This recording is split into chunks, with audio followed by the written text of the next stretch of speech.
Shit. Okay. What's going on, everybody? This is your boy Scotty by Nature TV, and we are here for the new episode of Boys Night Out. You know, we do this every 2 weeks, so we're back at the hangout after our 2 week break. Okay. Now we got Jamar 84 in the building. He wasn't with us the last time, but he's here tonight. So shout out to Jamar. We got Terrence in the building, give you the real tea in the building tonight.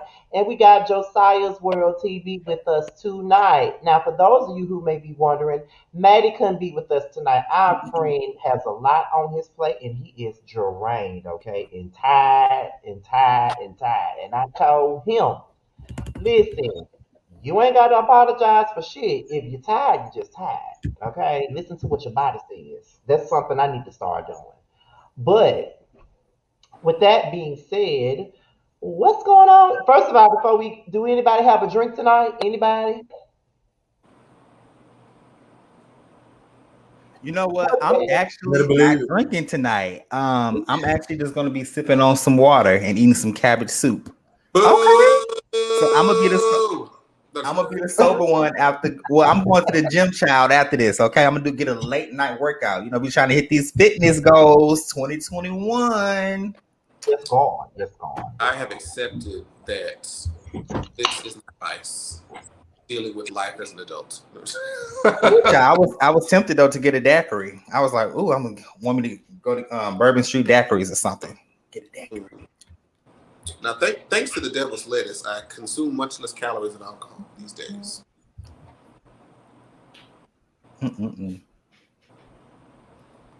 But however, Terrence, did you work today? I did. Oh yes, Lord Jesus. I should have known that because you work. That bitch work all the damn time. But what could I say? Me too, shit. Look, me too, child. I had a 60-hour work week this week. Yeah. The fuck? Listen, we got bills, child. First of the month coming up. We got to make sure we got all our ducks in a row, child. Don't even remind me because I'm not looking forward to paying rent again in a few weeks. I am not looking forward to it. Okay, I gotta re-up my OnlyFans subscription. And for me, my rent is like within a week apart. It's the car payment, so it's back to back. So I already just deduct that money every month from my account. I just already know. Right, same. Listen.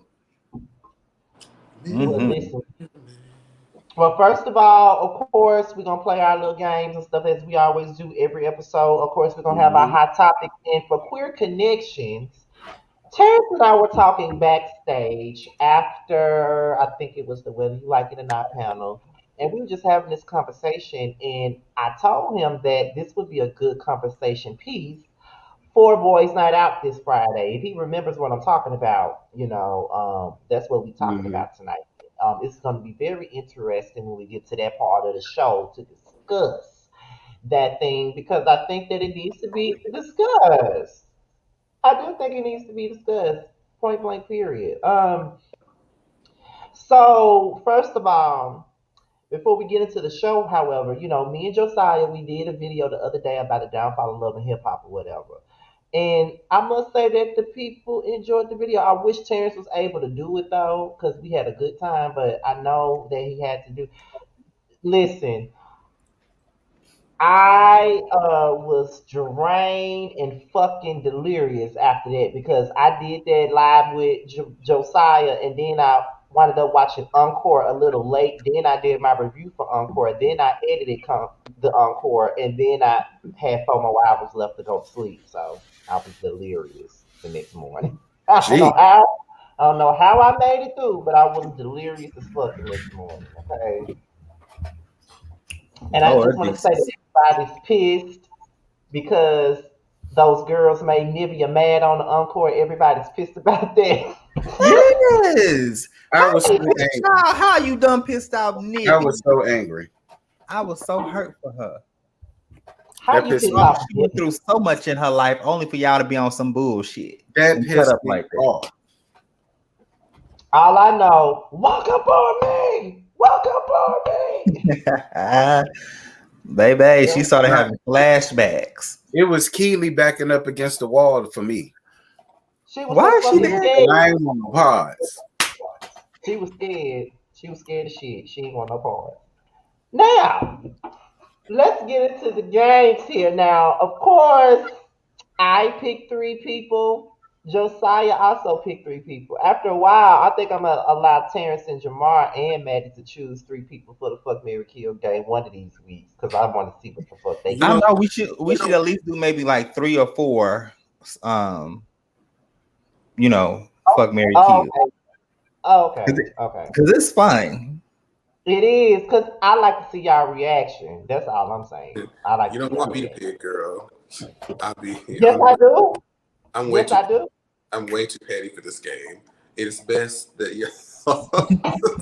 No, that's what we want. We want the petty. We want the petty. Now, here's the thing: we got 2 different sets of men. The first set of men, okay, so it's 2 sets. One is 2000s rappers. So basically, every rapper that we have for Fuck Their Kill debuted in 2000s, and the other batch is Instagram comedians, which Okay. I feel as though is interesting. I didn't choose the Instagram comedian one. Josiah chose that one. So Oh, he chose that one, so I can't wait to see what y'all say.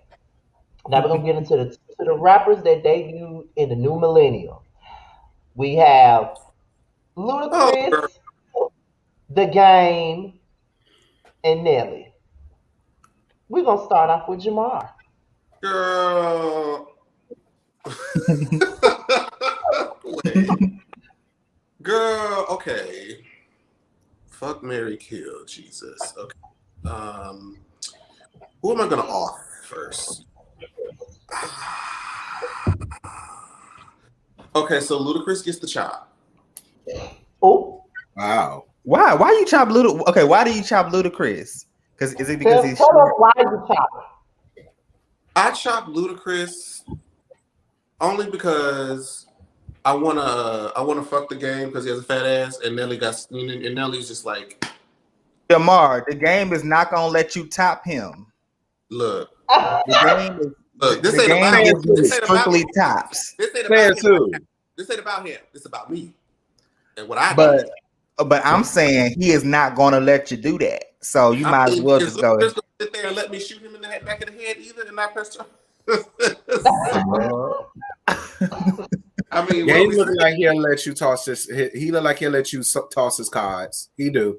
Right, He look like Not talking. he'll do that. the world is changing. The world is evolving. Right. You know what? You right. They Badussies get played with nowadays. So, No, you right because I let have. me Let me live my shut up. life. But Let me live yeah, my life. I just have the least amount of attachment to Ludacris.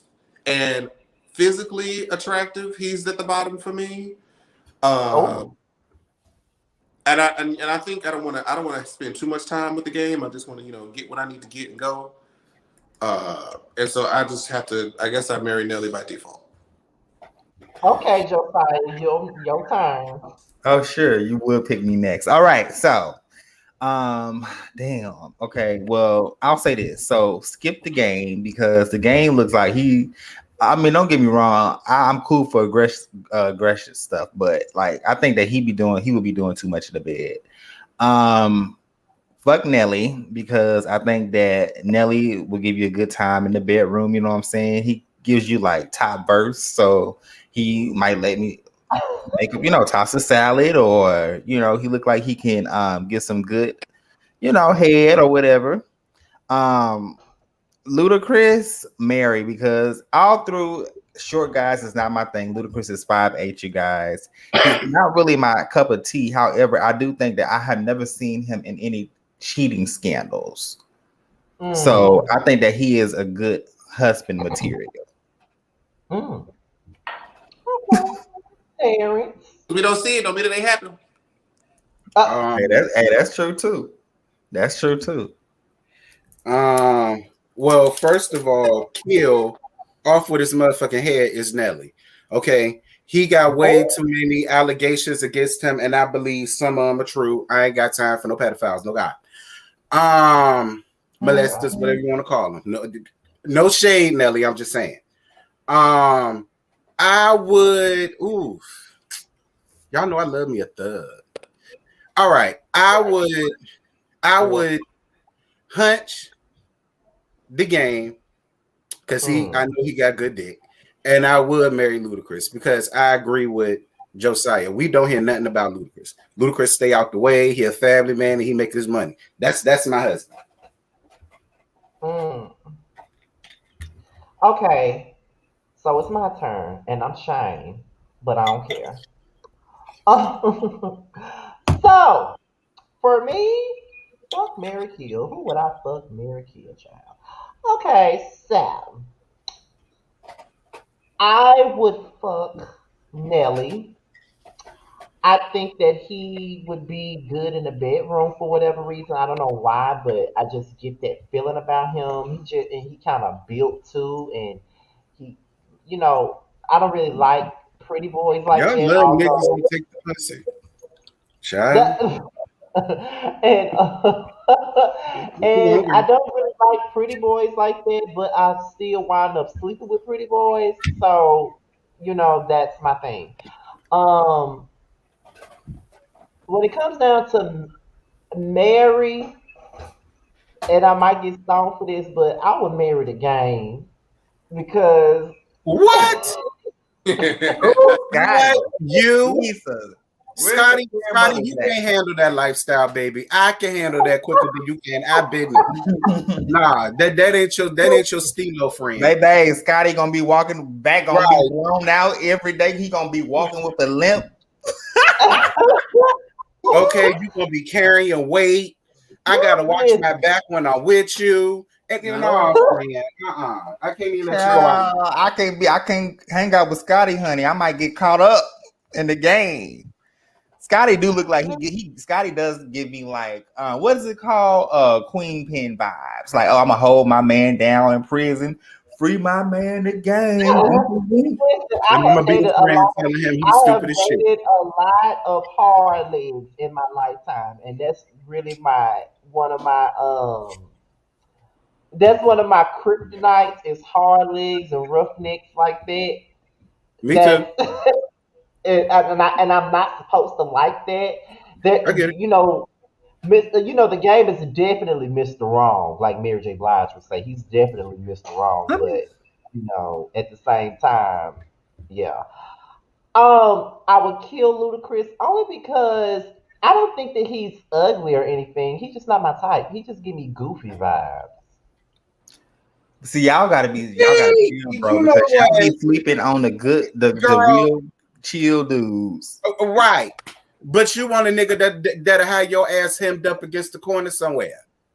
That's what you want. You want a nigga that's gonna knock you upside your head a couple times. Then bust your ass wide open just so you can forgive him. Then he gonna knock you upside the head again. Then you gonna be calling me. Then I got to come up there and kill that fuck nigga. Nah, why can't you just do right? Oh my God, yes, Terrence. Scotty does give me. He gonna be calling us at 3:00 in the morning. But I answer the phone. Man, he did it again. He did it again. Okay, that's not funny. That's not funny. Bro, I'm But gonna tell you, girl. Scotty, bro.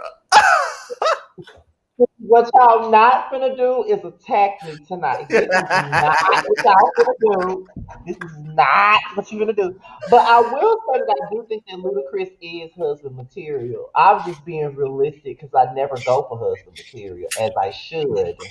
I always go for the ones that ain't right for me. That's all the time. That's I mean, we all uh do. my toxic trait, so to speak. They Um, fun. They fun to fuck around with, they but not definitely married. are. They are. So next up is the IG comedian edition, picked by Josiah, of course. Okay. These are the category of your favorite. Oh, okay. How do I say this? Your favorite IG comedians that dress up, who plays women characters. Bloop, bloop. Fuck, marry, or kill. Yep. Yeah. So the first one. I opt out. Do y'all I know who opt everybody out is too in this? because I don't do women. Okay. All three of them bum pussies, including Tim Ass. No, ma'am.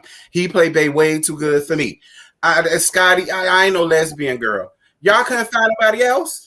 I didn't That's choose what any. I didn't choose these any. were the choices, honey. You gotta All right, pick I'll one. play along. I'll play along. Child. I Who mean, would Go I ahead, guess Jamar. You first. Go ahead, child. Go ahead. do you even know who all these people are, Jamar? Do you know who's Carlton, not Carlton Banks? I know the first two. I'm not as familiar with this third one though. Tim Bay? Yeah. Oh yeah, he's I'm a comedian surprised. from Houston. Uh, uh, girl, you need to I prepared for this one. I'm like, girl, they are all okay. Okay, let's see. Let me look at the top picture. Let me just help me out here. Yeah, the top picture will help you better. Then don't focus on the bottom. No Okay, pun intended. I'm gonna kill Tim Bay just because I don't know her. So that makes it easier. Um, hmm. I am going to fuck not Carlton Banks and marry TT because I feel like TT got the most money. Yeah, I was just about to say that And, was gonna be my thing. Carlton looked like he got the best booty. He does Josiah, go ahead. he does give me bottom tees.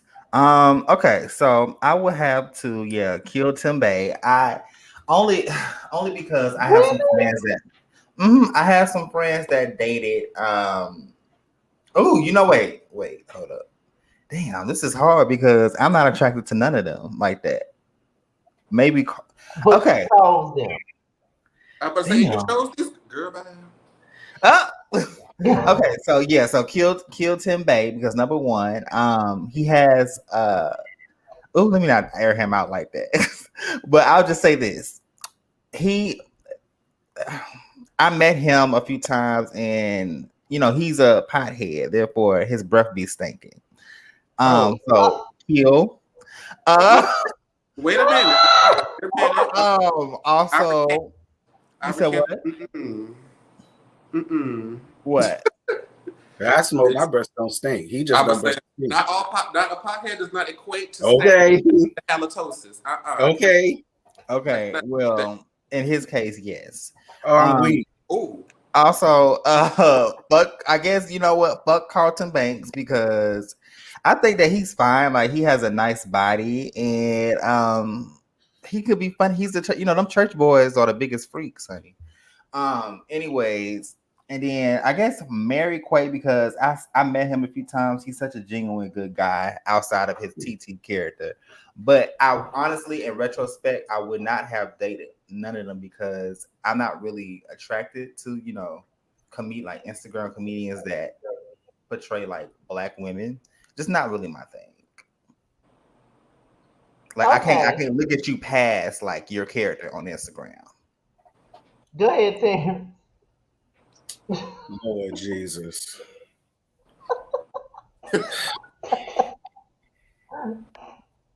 Well, I will marry. I'm getting my thoughts. Hell, I will marry I will marry Quay because Quay is handsome and he do got a lot of money. So I'll do that with him. My God. I don't want to fuck no church queen. But for the sake of it, I guess I'll fuck the church queen. And I have to kill Tim Bay. Tim, no shade, boo. But since Josiah told me your breast steak, and I believe every word of it. To the gallows you go, Tim, no shade. Well, for me, I would fuck Tim Bay. I ain't never smelled this breath, so I'm just gonna keep my fantasy alive. Maybe it was Um, just a long day. You know, sometimes you do that. When Oh, you but can I retract my you know, statement? Wait, what? Church queen, to the gallows you go. All right, Tim Bay, you got to breathe. All right, there we I go. will fuck Tim Bay most definitely. I would marry Quay. And I just don't see it for the church queen. Don't. I just don't. Me neither. Me neither. That's more of Jamar and Josiah's speed. That's not for Yeah. me, honey. And I am a church queen, so I don't want another one of them raggedy motherfuckers. I'm good. you went to church? Yeah. I Oh, was brought up in church. oh. Yeah, I sung in the choir. I was a praise dancer. I did a lot of shit. I'm on praise Ooh, y'all Were you better, a y'all better this is what recognize. I Y'all better do. recognize. Joyce Don't get Ann me had him wrong. in church. Joyce Ann had him in church, honey. You better believe it. That was George Sand and Jimmy Leon rule. They ain't give a damn if you was sick, girl. You getting your ass up and go to church on Sunday morning. They know that. And that was real shit. You thinking I'm playing? Okay. Oh, I believe it. I definitely believe that. Trust me, I definitely believe that. But that was the fuck Mary Kill game.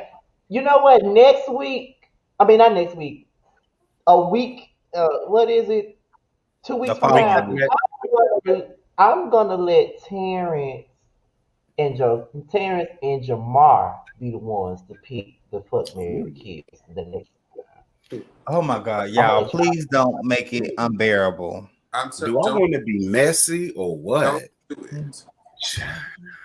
And when y'all do come up with the list, send it to Josiah. Don't send it to me. Send it to Josiah. I don't want to see him until we get ready to do the show. Lord, am I gonna be I'm just messy? curious to That's what see. I want, though. We'll find out. You can be messy all you want to. I mean, it's what Mariah said on Married to Medicine. We are a shady show, so You're right. it is what it is now. So if you want to be messy, go right ahead. I hope you know what you're doing, bitch. I just want you to know that when you decide. Lord have But I mercy. can't wait to see what Jamar choose. That's really gonna be interesting. I can't wait to see who he chooses, the three he chooses. A bunch of damn girls, and I want none of them. All of them gonna be killed too. But you still gonna have to choose be. Jesus. No, I'm gonna pick some people that's gonna be that I just would be interested in knowing. Okay. Hey, Teddy. Wait a minute. You said you would be interested in none of them?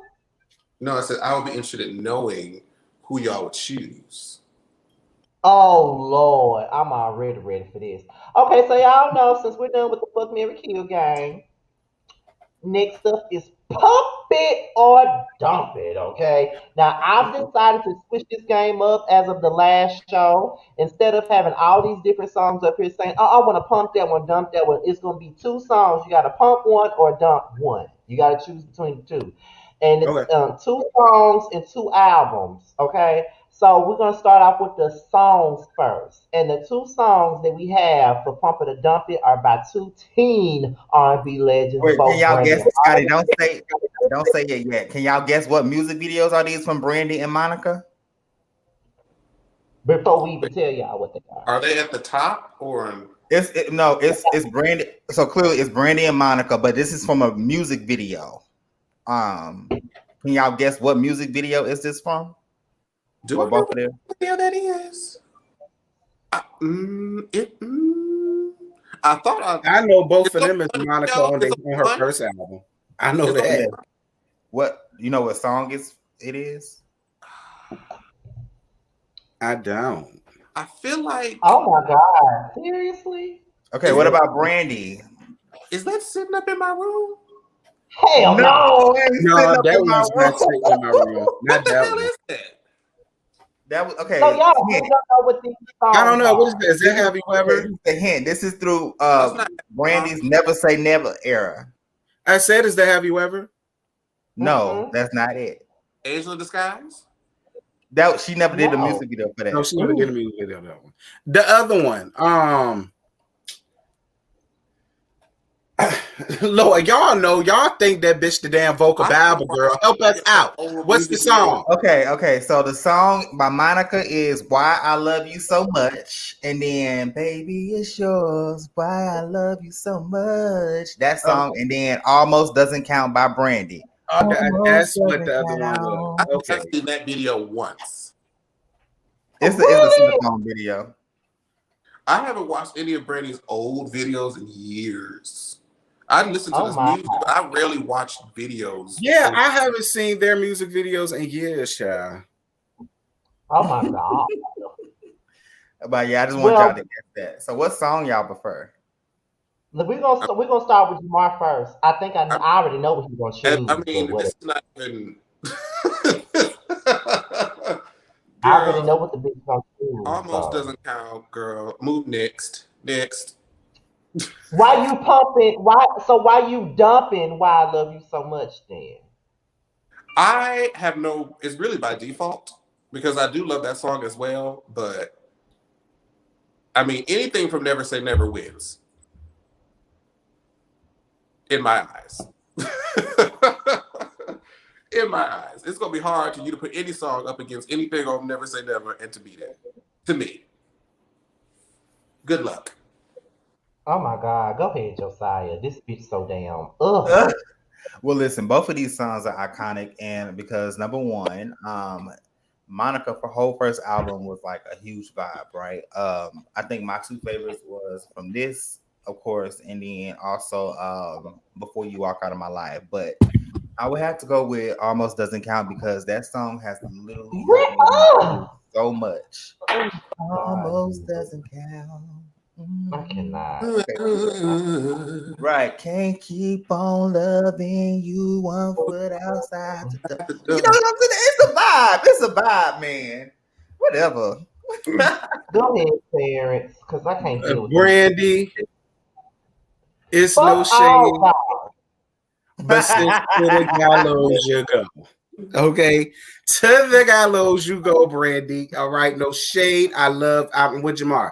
Y'all know that's my favorite Brandy album. But no, I gotta give it to Monica for this one. Against that song, I gotta give it to Monica. Wait. That What are you pumping and what are you dumping? Because I'm confused. I'm now. pumping Monica and I'm putting Brandy head on the chopper block, girl. Oh, okay.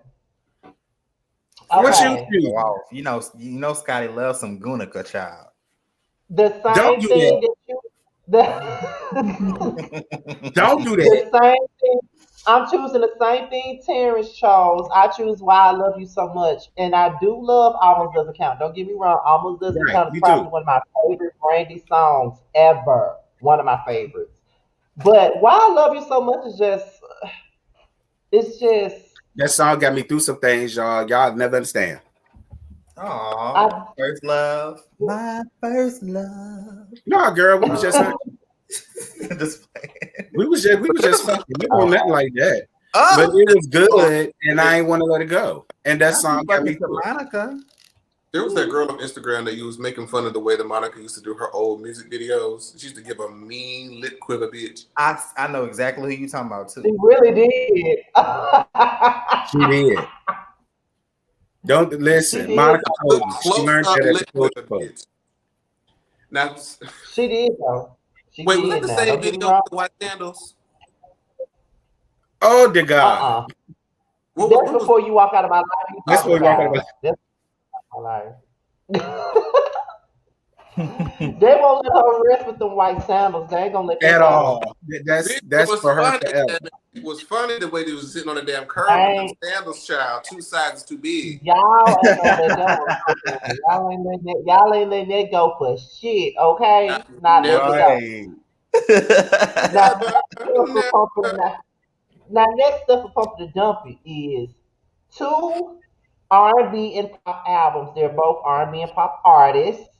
You would possibly say that they're both two of the biggest black artists out for this particular current generation. They're two of the biggest female artists that just happen to be black. Okay, and here are their two albums. I chose these two albums because I think they came out around the same time or whatever. But one of these girls will release an album every year, so I probably fucked up and skipped one. But here we go. Here we go with the pump and the dumping with these girls. Oh, girl, come on now. Are you serious? Really? I ain't got nothing to say. What you got, Jamar? What you got?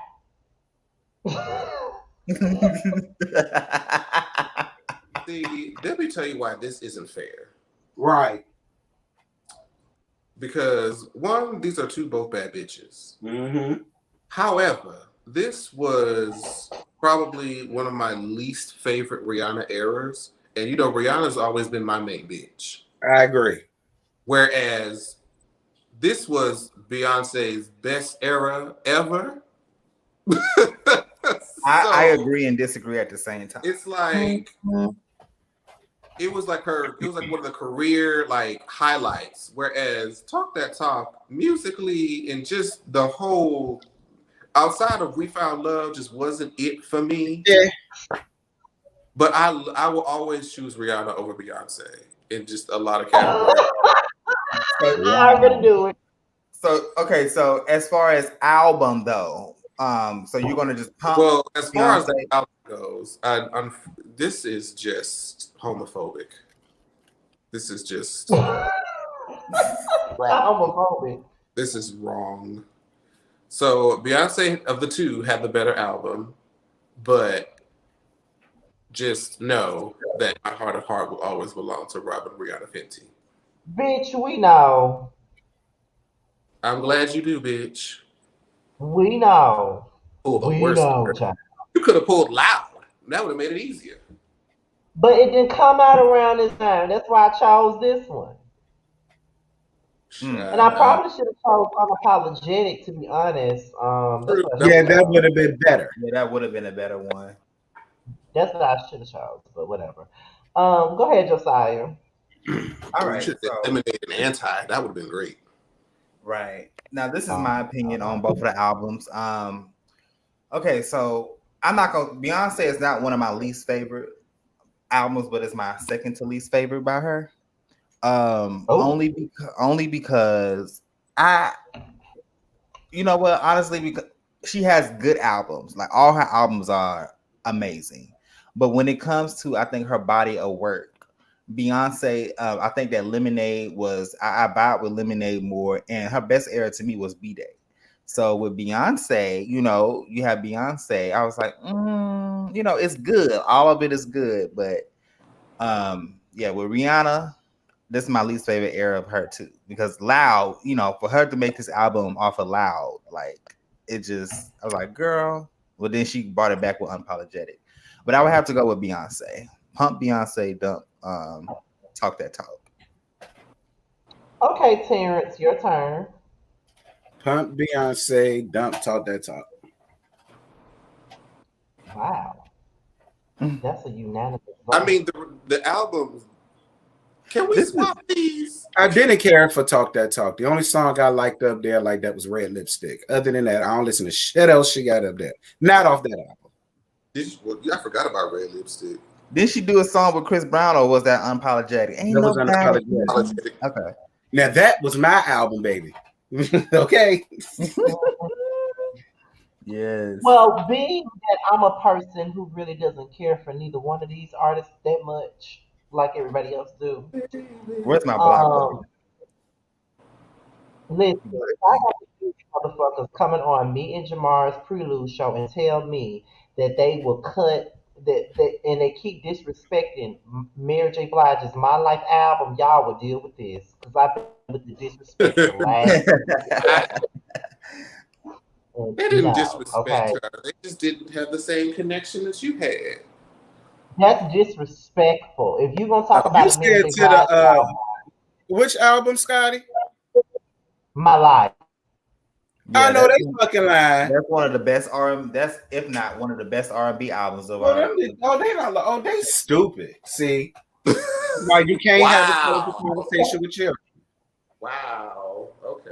Good. Uh-uh, uh-uh, uh-uh. But if I had to choose one, I would definitely pick the Beyonce album because I didn't listen to Talk That Talk. So Yeah, and but you know what? Okay, I have a question. What is y'all favorite Beyonce era, and what is y'all least Beyonce era? Least favorite Beyonce era, and then same for Rihanna. era Uh, or album? Well, album, because era is does consist of era an includes album. music videos, Yeah, performances. yeah, yeah. Music video. Mm-hmm. Hmm. My favorite album Hmm. from her. My favorite Beyonce album, I'll probably be in the minority, but my favorite Beyonce album would be Four. Excuse me. I hear you.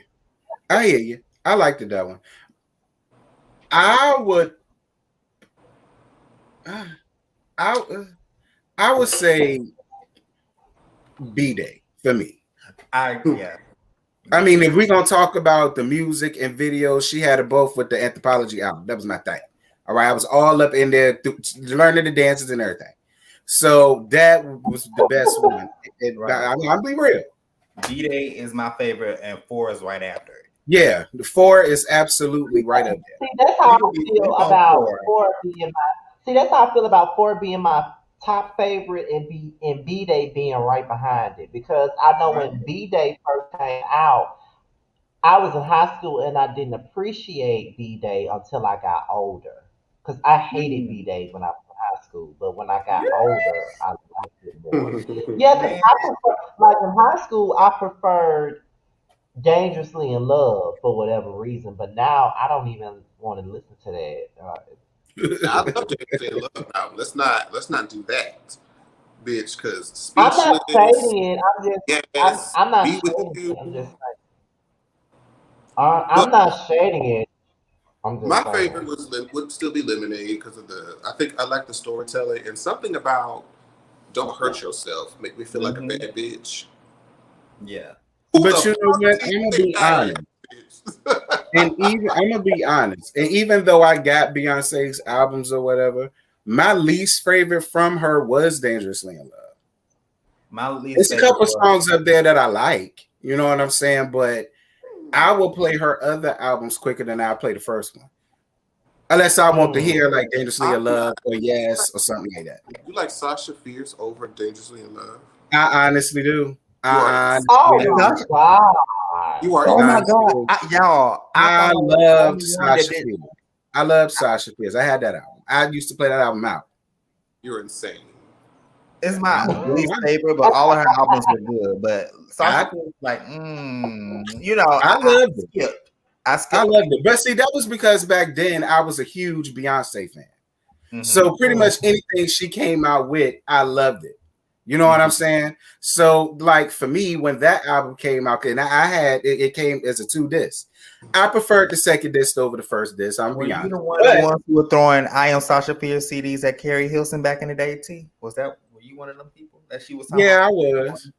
I knew you Uh, were Yeah. throwing CDs at that poor You girl. couldn't say nothing about Beyonce to me back in the day. That was my bitch. Do you hear me? Yes, You 2009, will get your ass 2010. cut talking about her. that's how I'll Jamarius straight sounds up to pull a me. razor blade out my mouth. Ooh, not a razor blade.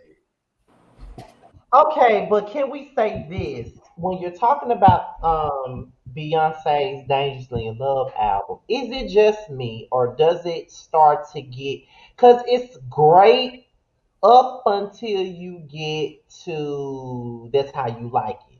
And after That's How You Like It, it's a bore after that. To what album? I I look at the track list. Dangerously in Love. Right. Let me look Dangerously at in the Love. child. It's been so long I since don't I know. heard I that. mean, other than the songs that hit the airways and the couple of songs that I liked by listening to it, I mean, I don't know. Like, I mean, she has good songs up there, but No, you're insane because right after That's How You Like It goes into The Closer I Get to You with Luther Vandross. Insane. yeah, I love Don't it. care for it. Don't care Insane. You for didn't it. like, and I love the dad. I said, come on, B, give, Now, girl, give. I now ain't care for that, that. Like I didn't think it was bad, but that I always skipped it. But then again, like I said, I always skip everything when it come down after That's How You Like It. I skip Well, everything I else ain't besides. mad at you. Hell, So you don't like Dangerously in Love, the solo version? I'm so in love with I you. like I the feel like Destiny's it sounds Child like the same version thing. better. yeah, It's the same thing from Survivor. it's the same Minor thing. here and there, but I, girl, I please. like the Yeah, Destiny's I ain't Child mad at version it. I better. get I it. feel like the added piano keys and shit. Like I ain't like some of the shit they did to alter it. I ain't like. And I didn't care for Gift from Virgo. I didn't care for that, and I didn't like the Me song either. she did for her daddy. I ain't care for that shit either. So Oh. I ain't which like is them either. which is fair.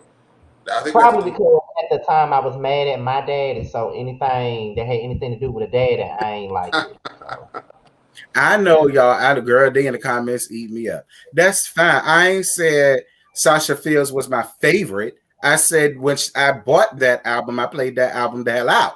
That's what I said. But my mm. favorite Beyonce album would be between B Day and Four.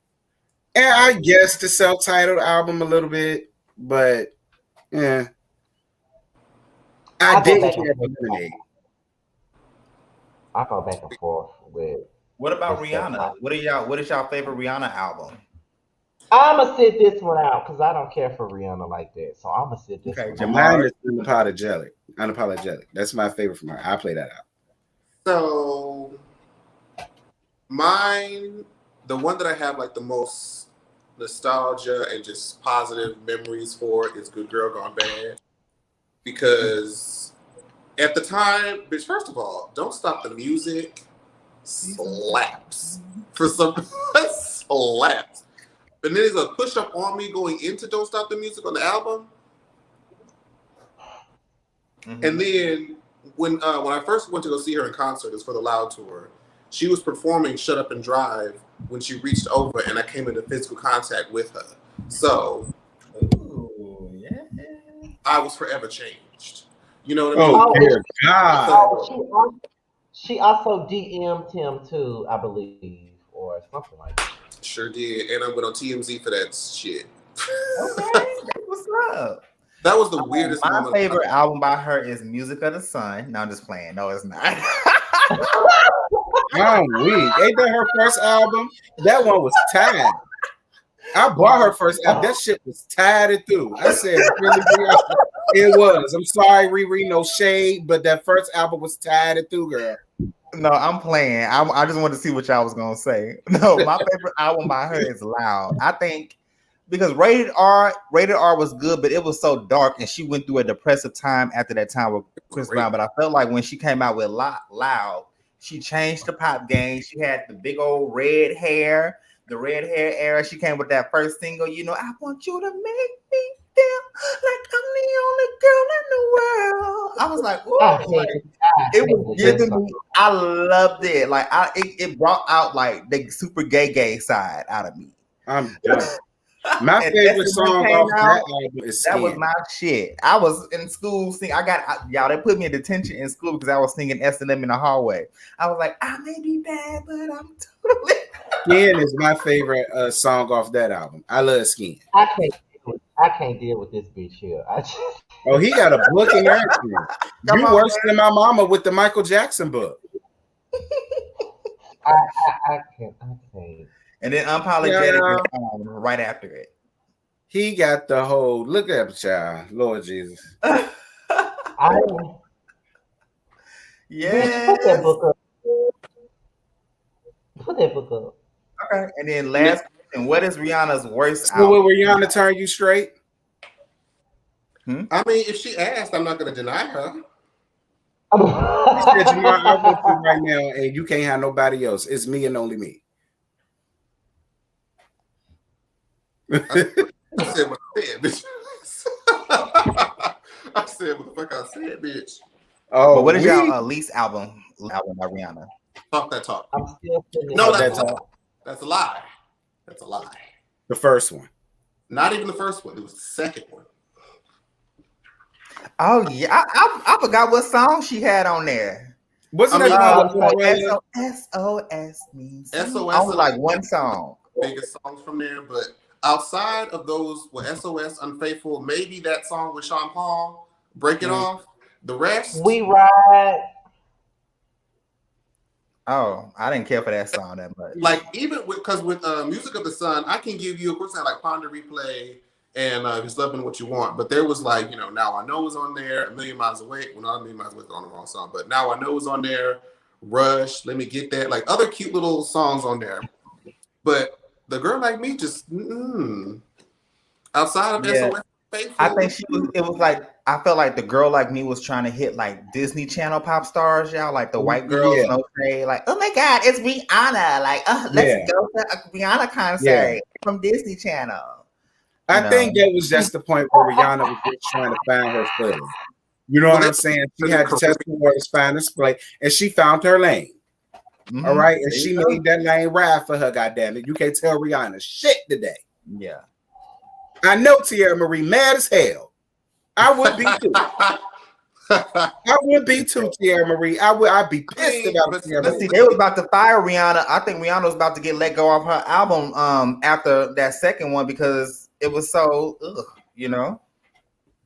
Baby, can you? Like, I don't even think Tierra Marie could handle the type of fame and notoriety. She could handle love and hip hop. Yeah, I don't think she would have made it. I think it's what drove her to drinking. Goddamn it! Like she don't. I had no daddy around when I was growing up. Okay, I know that I know that this is getting all off topic, but since y'all mentioned Tierra Marie, let's talk about it right quick. Tierra Marie pre Love and Hip Hop. So let's take it there for a second. Why do y'all think Tierra Marie didn't really hit like we may have thought she would? Because I mean, Make Her Feel Good was a hit, but what exactly you think went wrong? Beyonce. And do you Beyonce and Rihanna anyway? Beyonce and Rihanna. But I don't want to say that. I think a lot of it got to do with Beyonce and Rihanna. I do.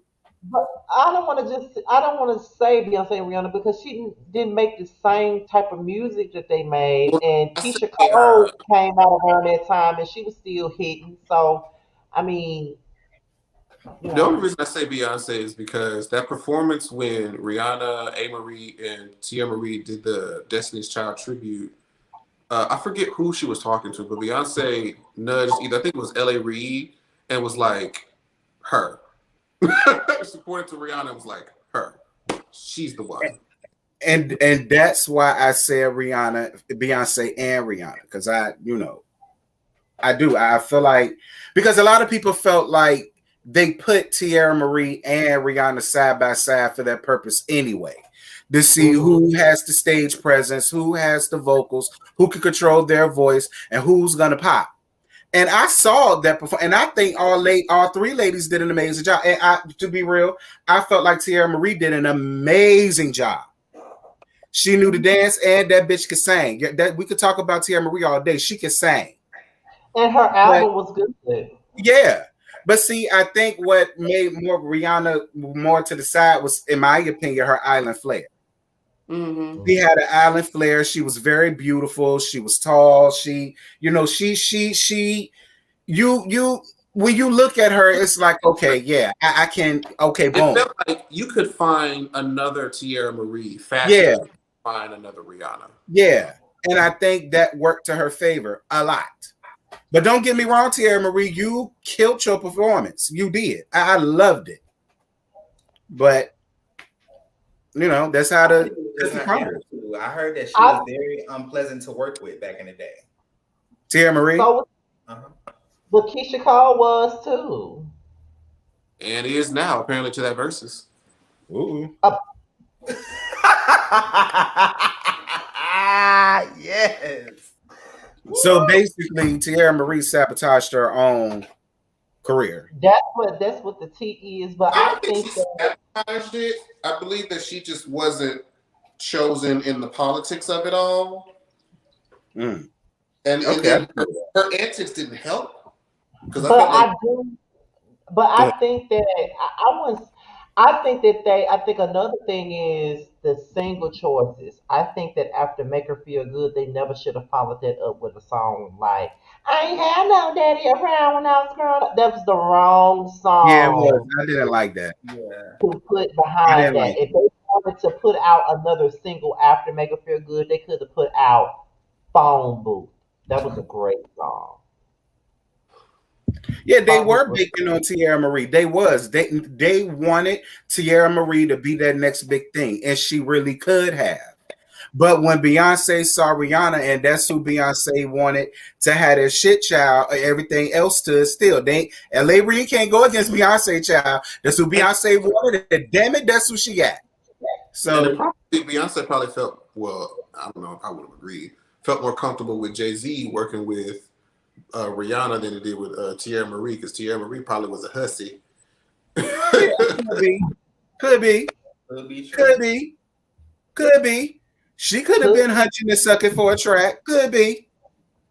But you know, it's not like she. I mean, I wish somebody else would have taken a chance in Tierra Marie because she can sing. Tierra Marie can sing. She can sing her face to the floor, and I I mean, say because I think that with a lot of these artists, I think some record labels give up on them fast because I feel like Tierra Marie is an example of that. But when you look at an artist like Keyshia Cole and how she was able to still manifest, like her very first single was "I Changed My Mind" and it was a flop.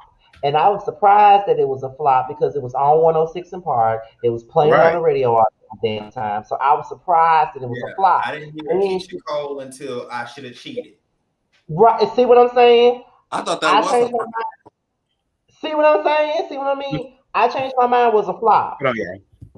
I just wanted to be over was a flop.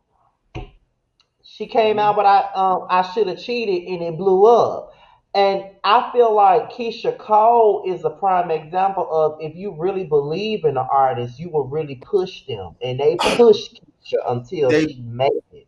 Can I just say this real quick, Scotty? Do y'all remember back in the day, like on BET, where they get like had those ringtone commercials, and they had like Hmm. the artists? I remember they doing Keisha Cole commercial on there with the ringtone. Download such and such and so to have Keisha Cole song. I should have cheated. That's when you had to text your thing, and I guess to download your ringtone, you know. Uh But huh. yeah, I was like, okay, they used to promote the hell out of that song and her. Yeah, I should have cheated was her breakthrough. And I feel like that is a prime example of a label believing in their artist because Keisha Cole could have been done after I Just Wanted to Be Over was a dud. And I Just Wanted to Be Over and I Changed My Mind are great songs. I don't know why they didn't hit, but they were great songs. And it's sad that even Jamar said he thought I Should Have Cheated was her first single and it wasn't. It was actually her damn third single. You know what I mean? Her third one. And I didn't know it was her first single either. Until like maybe a year or two later, until I bought the song album, I was like, oh, okay. yeah, and then Love pretty much blew her up. Mhm. But I will say that as much as I used to love that song back then, it's so annoying to me now. I never liked it. I Never. She sounded crazy and then she looked a mess in the video.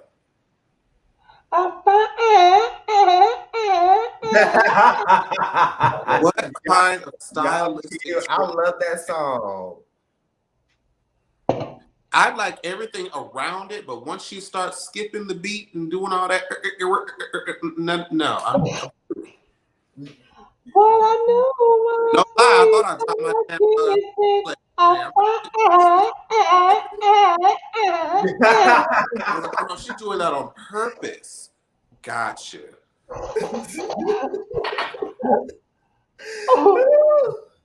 Y'all Listen, gotta chill, bro. You gotta chill. that song came out when I was in the 11th grade, and we thought that song was a damn masterpiece. We just knew she was singing the fuck out of that song. I did too. I think I was in the sixth grade when that came out.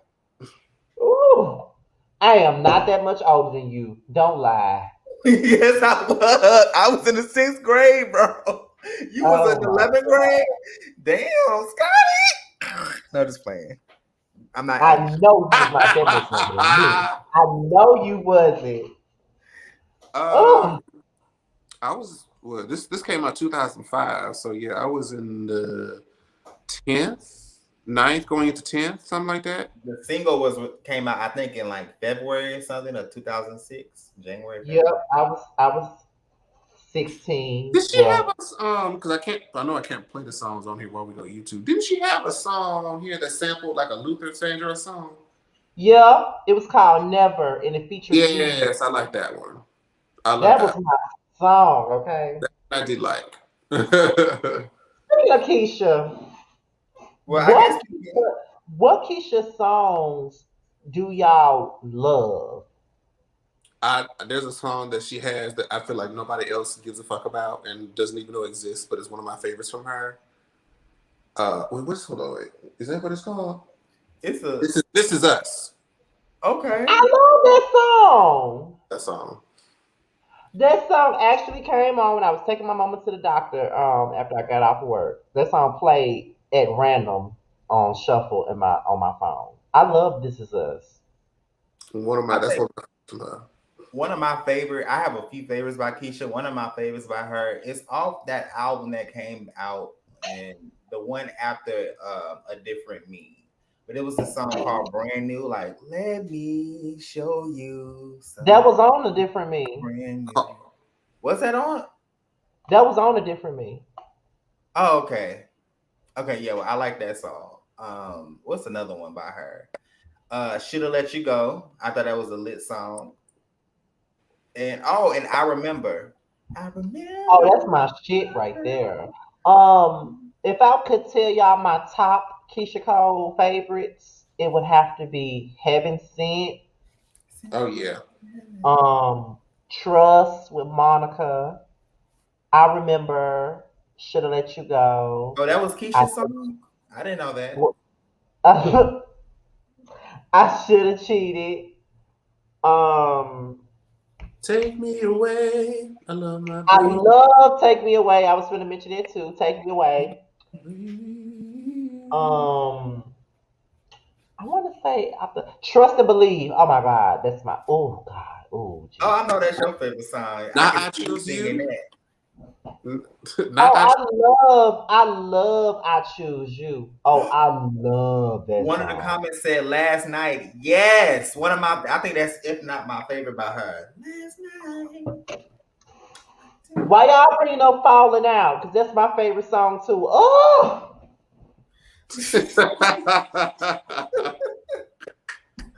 Yes, indeed. I don't think I know that one. I haven't heard that one. that's on her second album. Oh my God, I love that song. Now, even though Point of No Return sounded like a mixtape mess, you could tell she only put that album out to fulfill her contract. But I do have some songs that I actually like off of there. I do like Heat of Passion. I do like the song she had called Niggas Like You. And I do like I Remember Part Two. And I know she sounded a mess on I Remember Part Two. It's just that I I relate to the words in the song. It was more about the words than her horrible singing because she sounded a mess. See, what Scotty's not telling y'all is that there's another song that he is obsessed with from Woman to Woman called Here We Go. Here We Go is one of Scotty's favorite songs Oh on no, you a lie, bitch. You a entire lie. You a lie, bitch. every Uh-uh. like he is obsessed Uh-uh. I with am not Here. obsessed with that song. Let me tell you what happened with that song, okay? Let me tell you the fucking truth, because Jamar lying. Let me tell you the truth. So, first of all, before I get into that, Yes, You Change is one of my favorite Keisha Cole songs as well. I love You Change. Now, let me get into this shit right here now, because Jamar lying now. I told Jamar, I don't even know how this song even came up. I want to say that we did an episode of the Prelude, and it's probably after the Prelude was over. Me and him was talking after the fact, and I said, Keisha Cole did a dance. I think we were talking about those David Guetta songs that had came out around that time. And I said, Keisha Cole did a song like that. David Guetta didn't produce it, but she did a song like that. Like a little And he pop was song. like, he was like, bitch, you lying. I said, no, I'm not. It's a song that's on her Woman to Woman album. It's like a bonus track, a hidden track, or some shit like that. And it's called Here We Go. I said, listen to it. He looked it up on YouTube. I wish Girl, I could play like it. something straight out of 2010. Well, since It we're is on the topic with Keisha Cole, I mean, I'm praying for her right now because she's definitely going through it. That's one of our hot topics. So since you brought it up, let's go into hot topics, okay? Which we don't have many this time because Not this time, yeah. we really ain't been talking. It really ain't been much to discuss at this point in time. But we're gonna start off hot topics, and I hate that it is a hot topic, but we're gonna start it off with the death of Keisha Cole's biological mother, Frankie Lons. Okay, we're Yeah. gonna talk about Frankie real quick. We don't want to keep. We ain't gonna stay on Frankie for too long because we know that's a sad topic, but Right. I, for one, was sad to hear that Frankie passed. I was because I am a big Keisha Cole fan, even though she got me blocked on Twitter. I'm a big Keisha Cole fan. Well, don't she got other people, a whole bunch of people blocked on Twitter? A lot of her fans are blocked. To this day, we don't know what we did. However, I love Frankie. She was one of my favorite hip hop moms. I've always said that. She was one of my favorite hip hop moms, regardless of the fact that she did she was on drugs and she was like a prostitute and Mhm. all this other stuff. It was something about Frankie that shined a little bit. Like regardless of what she did in the past, you always wanted to root for Frankie. Regardless of anything, you always wanted to root for Frankie. So when I heard that Frankie had passed away, most people that know me around here, Scotty, how you doing? I'm like, what you mean? You know your girl passed? I said, who? Frankie My passed. bad, y'all. That was family shit that's going on. They might call me back in a little bit. So that's why I've been. My bad. I'm still here. I'm still here. Oh, we understand, child. But when I heard about her passing away, the first thing, of course, because we know her for the drug thing, the first thing I said was, I hope it wasn't an overdose. And then when it turned out to be that, that made me sad. For real, Yeah. for real. I love Frankie, honestly. I've been I watching love like, Frankie too. When I yeah, I heard that love, Frankie passed away, I said, no. Like, right. Frankie was like the first real reality TV mama that I could honestly say I connected with before Mama D, before Mama Jones, before Mama Mhm. Joyce and her tat ass wig. Like, it was Miss Frankie. They could say whatever they wanted about Frankie. I didn't mind Frankie being my mama because she made me laugh my ass off. Do you hear me? Man down, man down, man Okay. down. This I lived for Miss Frankie, baby. That really hurt me. It really Holla, I could not believe It that. did too. I think that she passed. holla. It's just unfortunate because addiction is something that is not to be played with. Addiction is the devil. Especially growing up as an African American in the crack era. Like it's Right. hard to get off of that. It's really hard, and I think that I pray that she's in a better place, and I think that she's at peace right now because she has had a long journey dealing Mhm. with her addiction, and addiction is just something that man is definitely the devil. I wonder how But all of the kids feel considering their history. right. You know what I mean? And I know it's horrible to think that because you want to think they're devastated. But considering like the history that they had, like I really hope that because they've been out of the spotlight, that they probably did be able to reconnect and get things and set it in an order. Because like you never know when the person is going to be gone. You can't make things right then. So I really hope they was able to come to some sort of understanding before she passed. I do know that Keisha said, because she finally spoke out about it today, and I know she made a statement saying that all Frankie ever wanted was for all of her kids to be in the same room at the same time, and she's willing to do that for Frankie. I hate that you're willing to do it now Now, yeah, that she's gone. I yeah, hate that. You know what I mean? I really do. And it's like it's like this for me. And I know that we're not none of us up here are blood related, but I feel like this. Like I always try to make sure that I never have an issue with none of y'all to the point to where we're not speaking, to the point to where we can't just sit down and talk about our issues the way we should. You know what I mean? Because you don't know. Shit, I'm sorry. You don't know when your time is coming, and when and I hate it when a person passes on, and then you realize that I spent all this time being pissed off and mad, and now that they gone, the shit don't even matter. That's if you care about them. Uh, Because there's some people that can, you know, leave this realm of reality today and be like, well, you know what? You sound like my mom.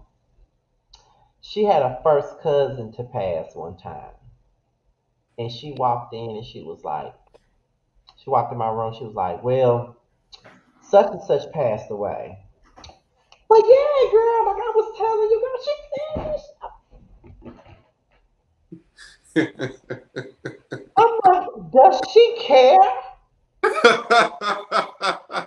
ah, Because my mother hadn't talked to that person in like 11 years. Like, no, in 10 years, they have not spoken. And that's her first cousin. So when we got the news that she died, my mama just was so nonchalant about it. She was like, oh, such and such passed. She was on the phone. She was like, such and such passed away. But yeah, girl,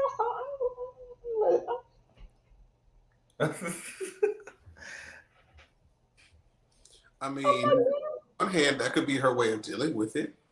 But at the same time, like if I really didn't fuck with this person and they've been evil and mean and nasty to me and I really have nothing to say to them other than ugly things, and if they decided to, you know, be one with the Lord, listen, my mama did not fuck with that person no more. They didn't talk for 10 years. Um, she didn't even go to the funeral. Wow. whoa, she didn't give a fuck. At all. She didn't give a fuck. I'm sorry. I went to the restroom when y'all was talking. So your mom fell out like she never really talked to her sister like that.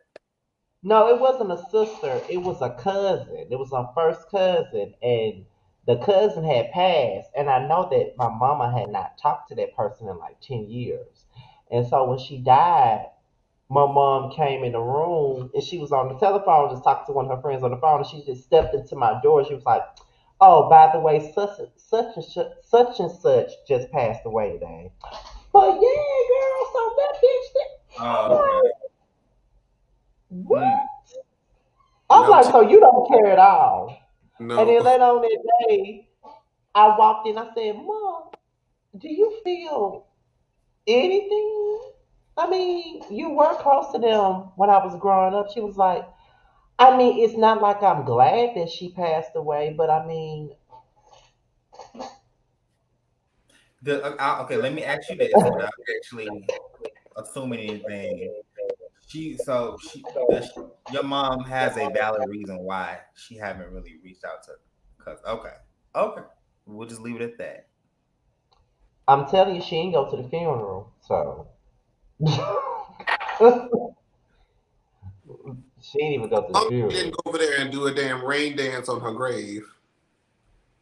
Uh, In that case, I think we're on the same wavelength without me actually saying it, because I'm not trying to put your business out like that. But if that's the mhm. case, then absolutely, you know what I'm saying. Like, I just pray that your mom, and I know they say forgiveness and everything, but you can't. It's hard because it's just like, if that person done a lot, then no.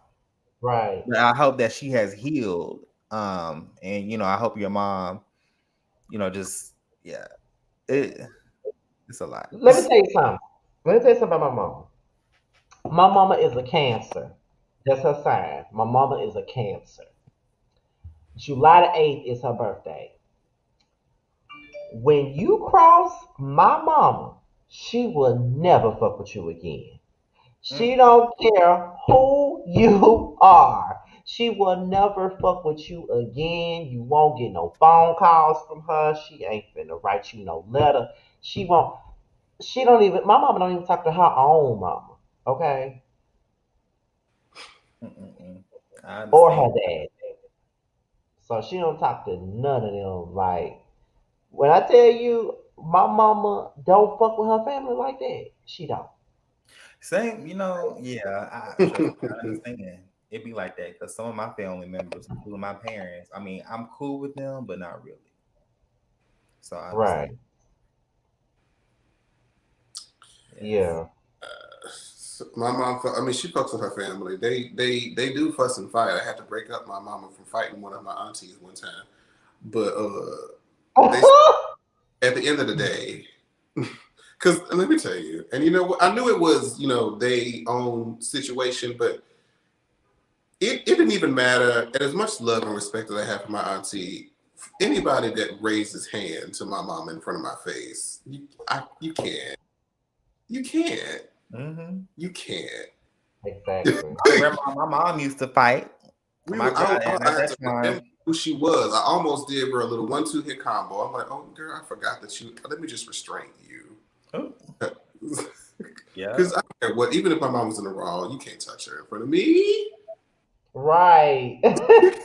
You can't touch her in front of me. Right. Girl. Come on. And let me tell you something else about my mama. Like, my mama still hold the grudges against my bullies from high school. And some of those people, I've really forgiven their ass a long time ago because they're like, they are in the worst place in life right now. And my mama see them at McDonald's somewhere. They'll be like, hey, Miss Johnson, who you talking Oh, to? but not at McDonald's. Who you talking to? You bullied my son. I don't fuck with you. That's how my mama is. That's why I don't like to tell my mama nothing. Cause see, I can be mad at somebody, then my mama mad with them too. But then I forgive that person, but she's still mad at them. See, that's why you don't really bring in a lot of people on issues that you have with other folk. For that reason right there. Because when you make up with them, they still mad at them. just Ooh, because you made it good with them don't mean they did, girl. They still ready to box. And You that's better why you preach let it, people in especially with your homegirls and they tight ass dudes that they with. Mm-mm. y'all better ask Jamar. Jamar tell me anything about somebody. I'll be like, okay, girl. and won't ever, like, I told him things about some of the friends that I have that did some shit, and we done completely made up and moved completely past it. He don't care. He like, You know what? I'm the type of friend. If somebody do something to my best friend and she forgive him, fine, whatever. All right, cool. I'll let that be. But if it's something that is a continuance and it continuously happens and you continuously take that friend back, I'm the friend that's be like, if I was you, I wouldn't give two shitless fucks. What happened to that bitch? You done for being her friend again. That's You how know, I am. Because I just feel like after a while, like I feel like with friends, relationships, whatever. If I'm continuously telling you that you're doing something to hurt me and you forget, you apologize, I forgive you, and you continuously do it, girl, me and you ain't friends. You know what I'm saying? So it's just like,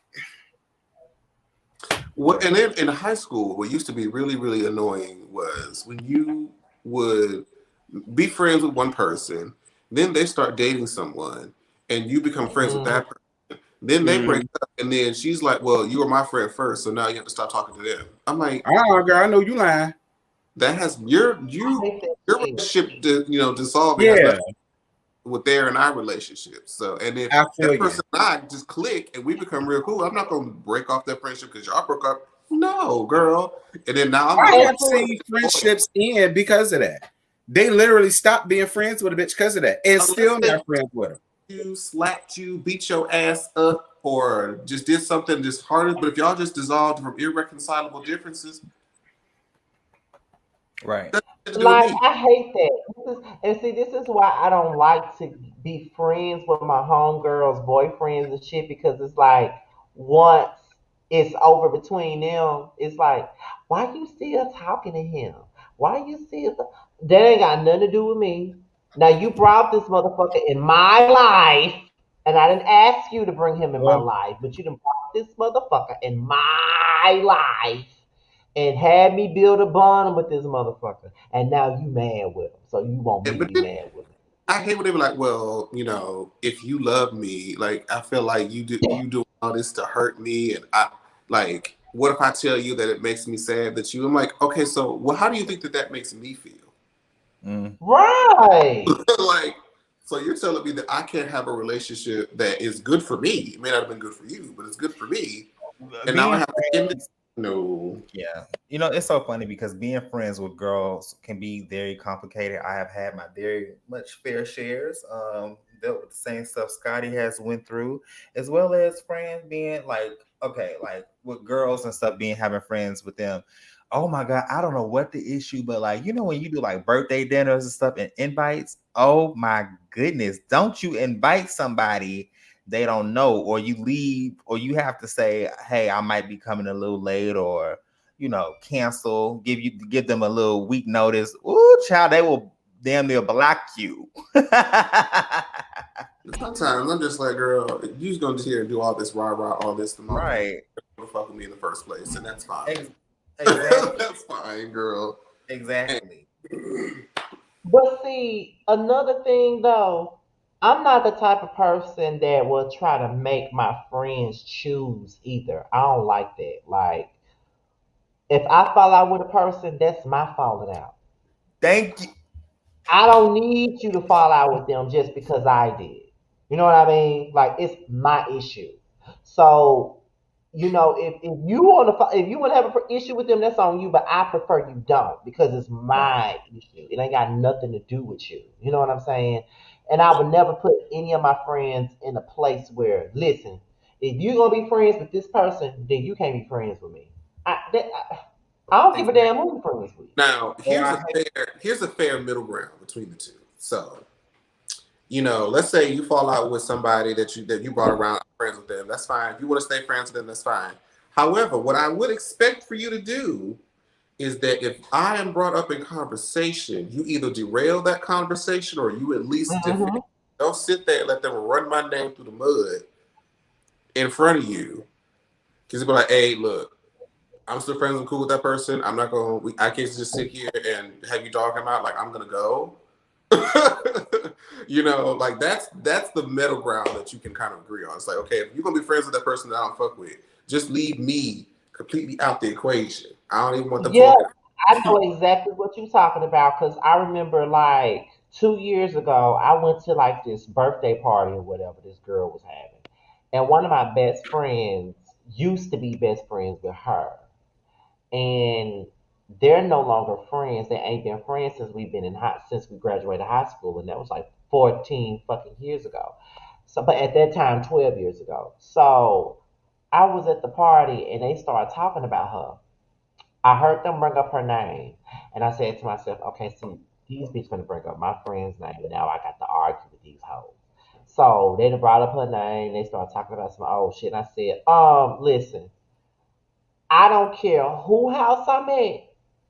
I know this your house, but that's my friend. So I would prefer y'all not speak on her while I'm around. If y'all want to drag her, be my guest, but do it when I'm not here.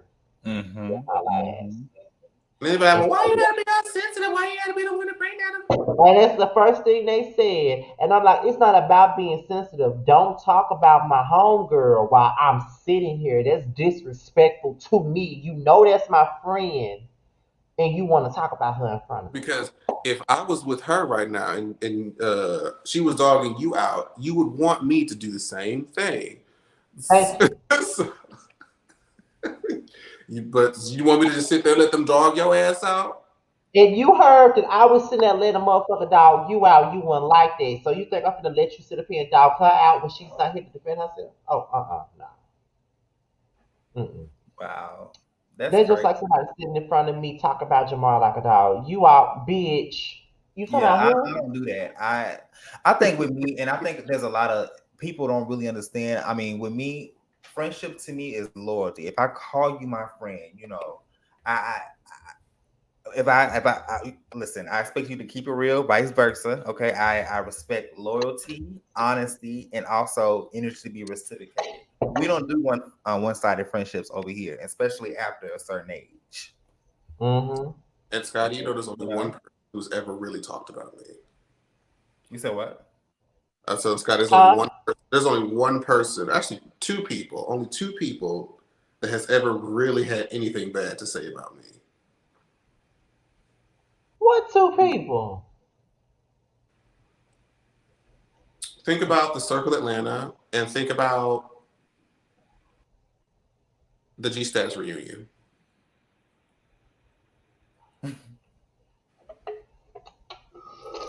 Yeah, Oh Lord. yes. So there's only two people who have ever really tried to really go out publicly and say bad things about me. I'm just like, girl, Well, you know what, Jamar? It's so funny because I feel like people see you. I feel like people will kind of see. You know how like when you appear to be like nice and friendly, people will see that and kind of flip the narrative on you and throw shade behind your back and smile in your face and act like it it's not. don't work.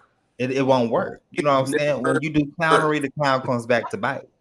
You know what I'm saying? People people sees that as a weakness and they try to spin the narrative on you. people look and once they be like, okay, they'll hear that and then they'll come and see for themselves and it's like it doesn't add up. Like it just sounds crazy. People's own personal perception of who I am is never that. So I'm just like, you end up looking stupid. Flips my imaginary uh swoop. Mm. Not Baby, imaginary. when Scotty sent me the damn text messages, I holla. That was one of the most entertaining days of my life. Because I blocked that motherfucker That too. was the most That's number entertaining one. days of Number my two, I blocked that. Me and Josiah was just talking about his ugly ass the other night.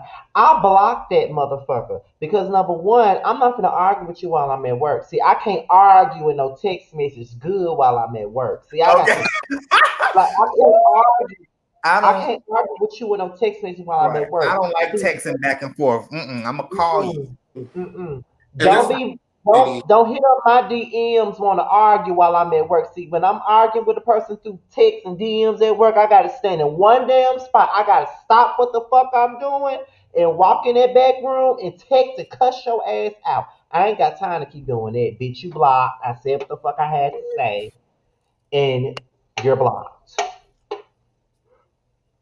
it was truly fascinating to hear. I'm just like, that just sounds like jealousy, to be completely honest with you, because there's so many I people. always say to people, and y'all might laugh when I say this, but to quote K. Michelle, I always feel like this. If you don't like my personality or me, then you just got low self esteem. Mm. That's just My like word. me though. Like like there's so many people here, even just in Atlanta, who would be willing. There are people that would shoot you if you said anything. I told this bitch that I was in a room with somebody that neither one of us liked, and she was going to drive 6 hours. So she said, if he Oh, you even about look to at you, pull up Scotty real quick? he said, if he even look at you crooked or sideways, let me know. I was gonna FaceTime. I said, Jamar, FaceTime me. I can't. I could not do it because we were Hey, filming. Scotty be ready to fight. Because when I told him about old boy back in May that I was dating and all the bullshit that happened, Scotty was ready to fucking drive up to Houston. Yep. Indeed. Y'all better stop telling me shit. See, Jamar, let me tell y'all something. See, I'm gonna start with Jamar. These two I had to. J's up here, they love to get my goat. Let me tell you what I'm saying. First of all, I'm gonna start with Jamar. Jamar would tell me some stuff. And he'll tell me how he felt about somebody and how somebody made him feel away, knowing I'ma have an opinion about it, knowing I don't like it when people make him feel away. Because okay, Jamar is my best friend and he's like my brother. And it doesn't help that he's younger than me. He's not that much younger than me, just 2 years younger than me. But I look at him like one of my younger brothers or something like that. I don't like it when people fuck because Jamar don't fuck with nobody. So it's like when I be feeling like when a person be trying to come from him, I'll be like, bitch, you might need to calm the fuck down. Like, I don't like fuck with nobody too. he don't be bothering no damn body. So why the fuck you coming for him? And then his nice ass has conversations with these bitches that don't deserve to have no conversation with him. And they bury the hatchet. Then he wanted to let me know that he done buried the hatchet with these folks. And I'm like, okay, I didn't. I, damn, there are things I can't say on live. Oh yeah. Damn! I forgot we was live for a second. No, I'm just playing. There are things live, but I'm like, I didn't. They ain't talk to me. But I But did. yeah, friendships, can be very And that complicated. shit, not to cut you off, but that shit Josiah told me. Let me get up and walk away. Hey, listen, man, that shit threw me for a loop ball. I mean, if you tell me that a fuck nigga's doing fuck nigga shit, I'm never gonna be surprised.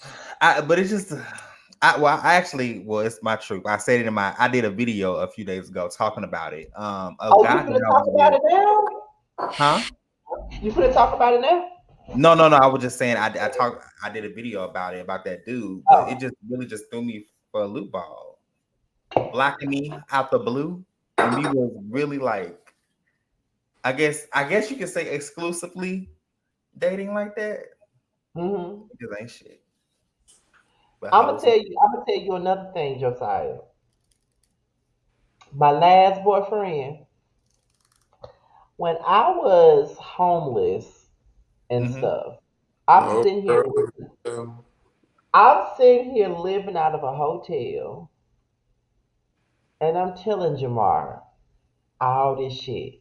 Now I'm living out of a hotel, and I'm still paying your bills, giving you money for lunch, paying your phone bill, paying your car note, and I'm living out of a hotel. You have yet to see me while I'm living out of this hotel. You have yet to ask me how I'm doing. Do I need anything? When I was moving out of my house, I asked you, could you help me and my family move? You said no. And you're supposed to be my boyfriend, and you wouldn't even help us move. And even when you declined to help me move, I was still paying your bills. But you got a roof over your head, I don't. So I Mm-hmm. remember telling Jamar this shit. Because Jamar knew I was in a relationship at this point. And so But when I was telling Jamar how it actually was, because I'm sitting up here parading around in public like I'm just so happy. What I'm Mm-hmm. not, I was trying to prove a point that I can keep a man. That's my problem. I was trying to prove a point. And and when I shouldn't even be trying to prove shit to nobody, but that's what I was doing. Because people would look at me and be like, every time I turn around, you got a new boy. You talking to somebody else. You always talking to a new boy every time I see you. Making me look like a whore, but whatever. It's not that I was just talking to a new man every time I turned around. It's just that they was always doing some stupid shit all the time. And at this point, I'm living out of a hotel, Mm-hmm. and my stuff is in storage. I ain't had a home cooked meal at this point in like almost a month. I'm eating fast food every day. You know what I mean? Paying for a hotel room every week so I can have me somewhere to lay my head at. And you still ask me to pay your bills. And I talked to Jamar about it. He said, "Bitch, if you don't leave that motherfucker, if you don't leave him, I know so. I don't care what you say. Because You need to." sometimes when people are in these situations and they know that they should, they're not they. It's hard for them to sort of process as the reasons to why. I'm like, okay, so ask yourself, why would you stay? What is the benefit of staying in this relationship? List the top five. Right, Okay. right. And then And I if you wasn't say nothing, benefiting then nothing. I wasn't benefiting shit. The person that was benefiting was him. Because he was being taken care of. I was not. You know what I'm saying? And it's like that How very did you last guys? time. How long were y'all dating, and how did you guys meet? Oh God, we supposed to be in hot topics and we on some other shit. Oh my God, we really are. We way off. But it's okay. It's okay. But I had met him through a friend. And my friend had brought him to a bar we was at. So truth be told, one of my the friend that brought him to the bar was actually talking to him, but at the time he brought him there, I didn't know how long they had been talking. So after the fact, maybe like 2 months later, the dude Mhm. who's now my ex came to me trying to date me, and I told my friend about it. He was like, "Oh boy, go on and talk to him. I only knew him for like a few days when I brought him to the bar that night. Go on and talk to him." And I was like, "Are you sure about that?" He was like, "Yeah. I mean, I don't know him, so I can't keep him away from you. Like I don't know him. We only talked for like a week. You know what Mhm. I'm saying? So it wasn't nothing serious to me. He don't mean nothing to me. So it didn't work out for me. So it may work out for you." I said, "Okay." We started talking in March. We got official that June, and we broke up in November. Mm. This was 2019. We started talking in March 2019. We started officially and we got official in June 2019, and Mhm. we broke up November 30th, 2019. So how many Mm. months is that? Hmm. April, May, like 8 months in all, if you include the talking stage, 8 months. And I thought Gotcha. I was doing some because Mhm. my relationships don't last 2 months. So I Not thought, 2 months. I said, if I make it to this 6 month mark, this is gonna last. And we made the 6 month mark, but it didn't last like I thought it Mhm. would because I knew I was growing tired of this shit. You know what Mhm. I mean? Like, if I'm always coming out of pocket for you, you know what I'm saying? What am I? What am I getting? And on top of that, I never, you may not believe me, Josiah, because Jamar didn't even believe me when I told him. But me and that man never even had sex. The whole relationship. We never had sex. I'm like, so you're paying all this. You're already in this situation. This, the whole situation. You paying for all his bills. You ain't getting no dick, no head, no nothing. While he's getting all this funding and fucking somebody else. This doesn't make sense. That's crazy. This doesn't make any And, sense. and do you know, and do you know how many dudes was trying to talk to me during that time? Was he younger, Scotty? How much younger was he? He was younger than me. He was 3 years younger than me. Oh, okay. It's not too Because bad. I had just turned 30 when we started talking, and he was like 27, so he was like 3 years younger than me. But Oh, okay. It's not bad. do you know how many people were trying to talk to me during that time? I know you. Do you know And, how many people?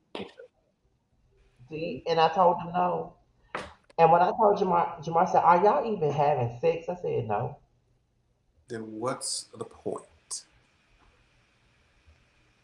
I Mm-mm. didn't even get no head from him until after we broke up. Oh, after. Okay.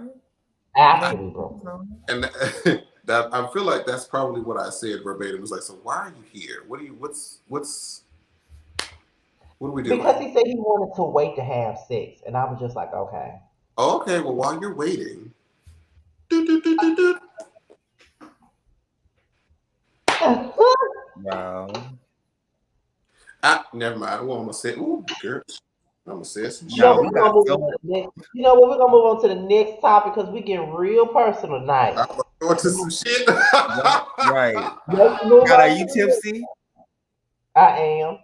Oh, okay. Ooh, I can tell. baby, that almost went somewhere. Jesus, thank you, Lord. Let me move on to the next topic.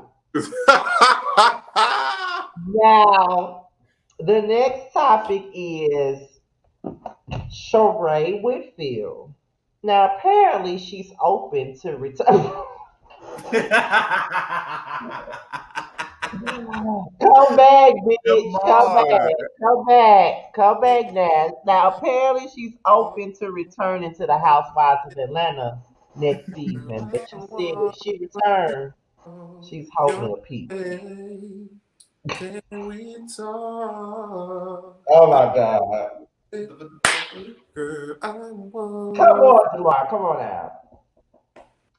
Now, in addition to Sheree, they were also trying, from what we heard, they were trying to bring Phaedra Parks back next season as well until she co-signed homophobic comments in regards to Lil Nas X BET Awards performance. Now, Jamar hasn't watched Housewives of Atlanta since season 9. And I personally feel like I don't know why they want to bring Sheree back. I don't know why the fans want her back. Because what exactly is she gonna bring? I think Nothing. that I do feel like that people like Sheree until season 10 because even season 9 they did like Sheree, but I feel like when season 10, let me move back to hold on. Okay, I feel like once season 10 happened and a whole beef between Kim and Nene, and we saw how Sheree Whitfield took Kim's side and co-signed through all her bullshit, because we all know y'all that Kim was on that bullshit back in season 10. I think it really turned a lot of people off. And I felt like that you had two chances to come back on the show already. You came back for the first one, season 4. You left after season 4 because you was going through too much personal stuff. You was trying to build a house, as a word as what Nene said, sticks and stones. So you came back season 8. I think that you had, she was a friend season 8. She was cute or whatever. And she was officially the bone carrier season 9, instigating between, because that whole first half of the season, honey, anytime there was some tea between Candy and Portia, who was right there? And Phaedra, Sheree in the mix. So she was a bone carrier. And yeah, season 10 just kind of, she just fell out. I don't think that she needs to come back. I only say that because we need more fresh faces, and I understand that Real Housewives of Atlanta right now is having a very hard time finding people to come on the show. It might have to be pushed back until December It for the is release. pushed back. It is pushed back. From what I heard, they're not gonna start filming until October at this point. So Housewives of Atlanta ain't coming Oh, back till not December. October. Mm-hmm. Don't nobody, either the girls that are on the show don't want to be on the show no more. Portia's not trying to come back. I mean, I guess Kenya's going to be there. But it's like the network, they wanted to change up the lineup, I feel like, for so long, but it's hard to find, and they're testing like all these women and they just don't work. Mm-hmm. And they tired of using the same bitches because look, we've seen what using the same bitches the past Right. 3-4 seasons has done, and we're like, girl, we're over it. The girls are moving Latoya, to they, the production is not bringing back Latoya. Light skinned Keyshia fell through, so she ain't coming. They trying to look for somebody like it's an emergency. Like they're trying to find somebody to come to the show. I don't know why they think bringing back Sheree is like the best option because There's nobody that, because I mean, if you look at the show, like the show isn't benefiting anybody for real. Like no newcomers. Like people would benefit more from Potomac than Atlanta, Mm-hmm. and But Potomac gets. I feel like the issue with the Housewives of Atlanta is that they keep trying to find celebrities to bring to the show. And it's not gonna work. You need to choose someone that's a no name. Because bringing Right. these celebrities on, they're not gonna be in no drama. Right, they do be trying to bring celebrities because even with Potomac, when they brought Wendy, we didn't know who she was. We didn't know who Mia was. Right. You know, she's not a known celebrity. So I definitely agree with that. They do have Yeah, a like problem they with keep trying to bringing on bring these, celebrities. they trying to bring these celebrities on that want to protect their damn. They want to be on reality TV, but they want to protect their brand. Like they brought Eva on there, and I'm like, girl, bye. They bringing Drew Sidora on there, and But I'm like, girl, why is Twitter is caping for Eva to come back? Didn't when y'all the same people that was dragging her ass season what was that season 12 and season 11? Y'all was but that dragging was her. so dragging. They was dragging Sheree too. When you see they want her to come back, the fans are fickle as fuck. Okay, let's just stick with it. The fans are fickle as fuck. And then it's just like with Love and Hip Hop Atlanta. It's terrible. I won't be reviewing it anymore after. Oh, Is I it? didn't review That's it. terrible. New It's season. horrible. What makes it so Horrible. bad? Jamar,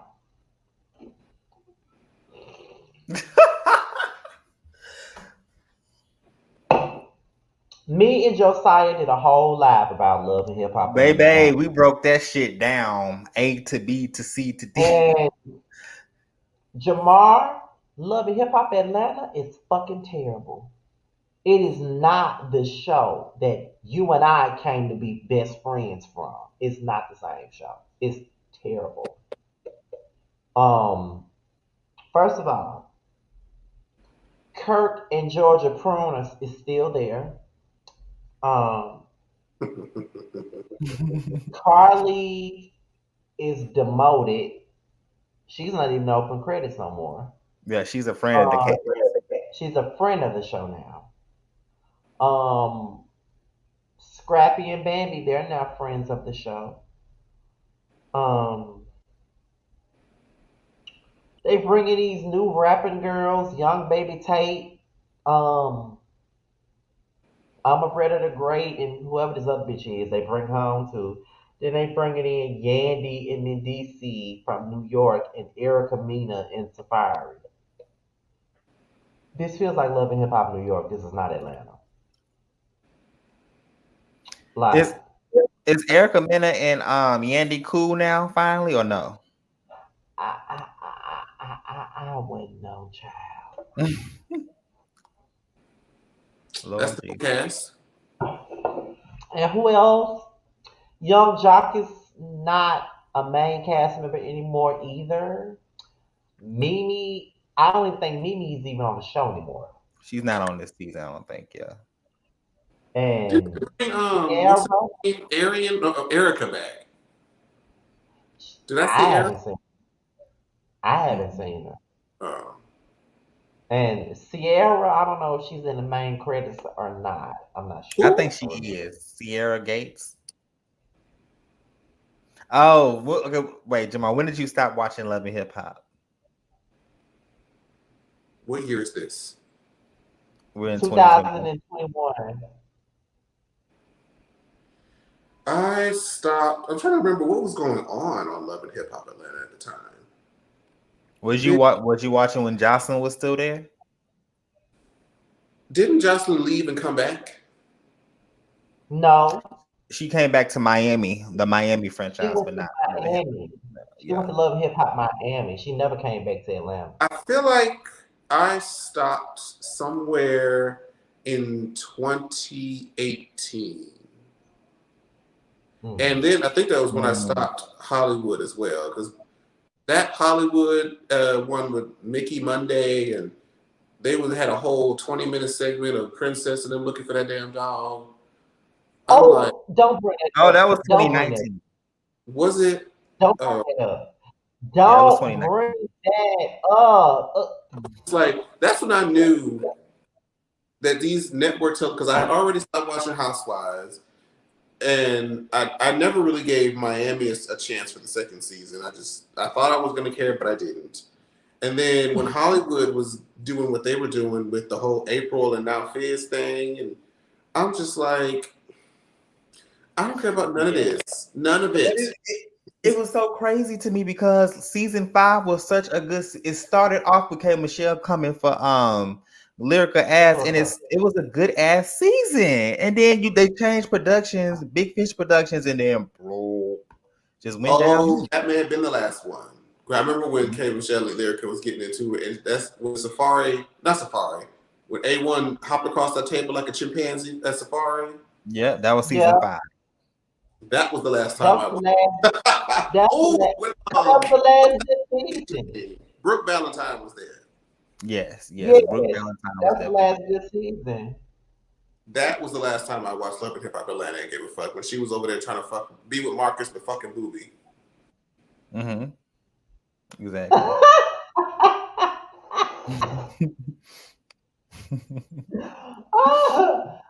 Oh God, I don't know. Potomac is a much better show these days, and I don't.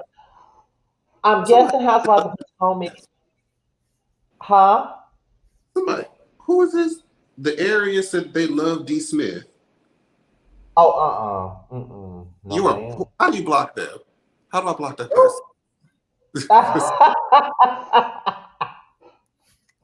How do I block that person? Oh my God. I did not like D. Smith. No, ma'am. And she would have been, girl, I ain't not about to get into that, girl. She was a mess. What was the other D. bitch Smith name? D. Smith had a chip on her damn shoulder, and then her damn sidekick Betty Idol was just annoying as fuck. Oh yeah, Betty Idol. Is she? Yeah, she's on another a reality show right now. Yeah, she's on a show called Cartel Crew, and she don't even talk like that, and she don't even act like that. She fighting on that show, but let Tammy beat her ass. What was that? Who was that bitch that looked like Ducky? Always talk about microwavable bitches. Tracy. I forgot all about her. Oh my god, I forgot about her. She was a one season wonder. She only lasted one damn season. Of course she did. Who was she? She was with some DJ. Oh, Drew or something like that. Yeah, DJ Baby Drew or some shit like that. He was Chris Brown's DJ. I just remember that she just always talked about microwavable bitches. You and Jamal, you and DJ Drew look like cousins. Maybe it's the eyes. Look how he looking at you. Look at me like that. For real. Y'all look like y'all could be related. I don't do that, bro. Don't do that. God. I cannot. But since we're on Love and Hip Hop, the other we have two more hot topics. Since we're on Love and Hip Hop, the other one dealing with Love and Hip Hop is Erica Mena. Now apparently she's been using troll pages troll, Sin Santana. You married, girl. Your gay for pay relationship is over. which we all knew was fake as hell back in season 4. You know Look at what? you. I just need her to just hush it up because she be doing too much for me. Like, what are you like? Why are you trolling this woman? This woman don't talk about you. She don't think about you. Look how Jamar looking.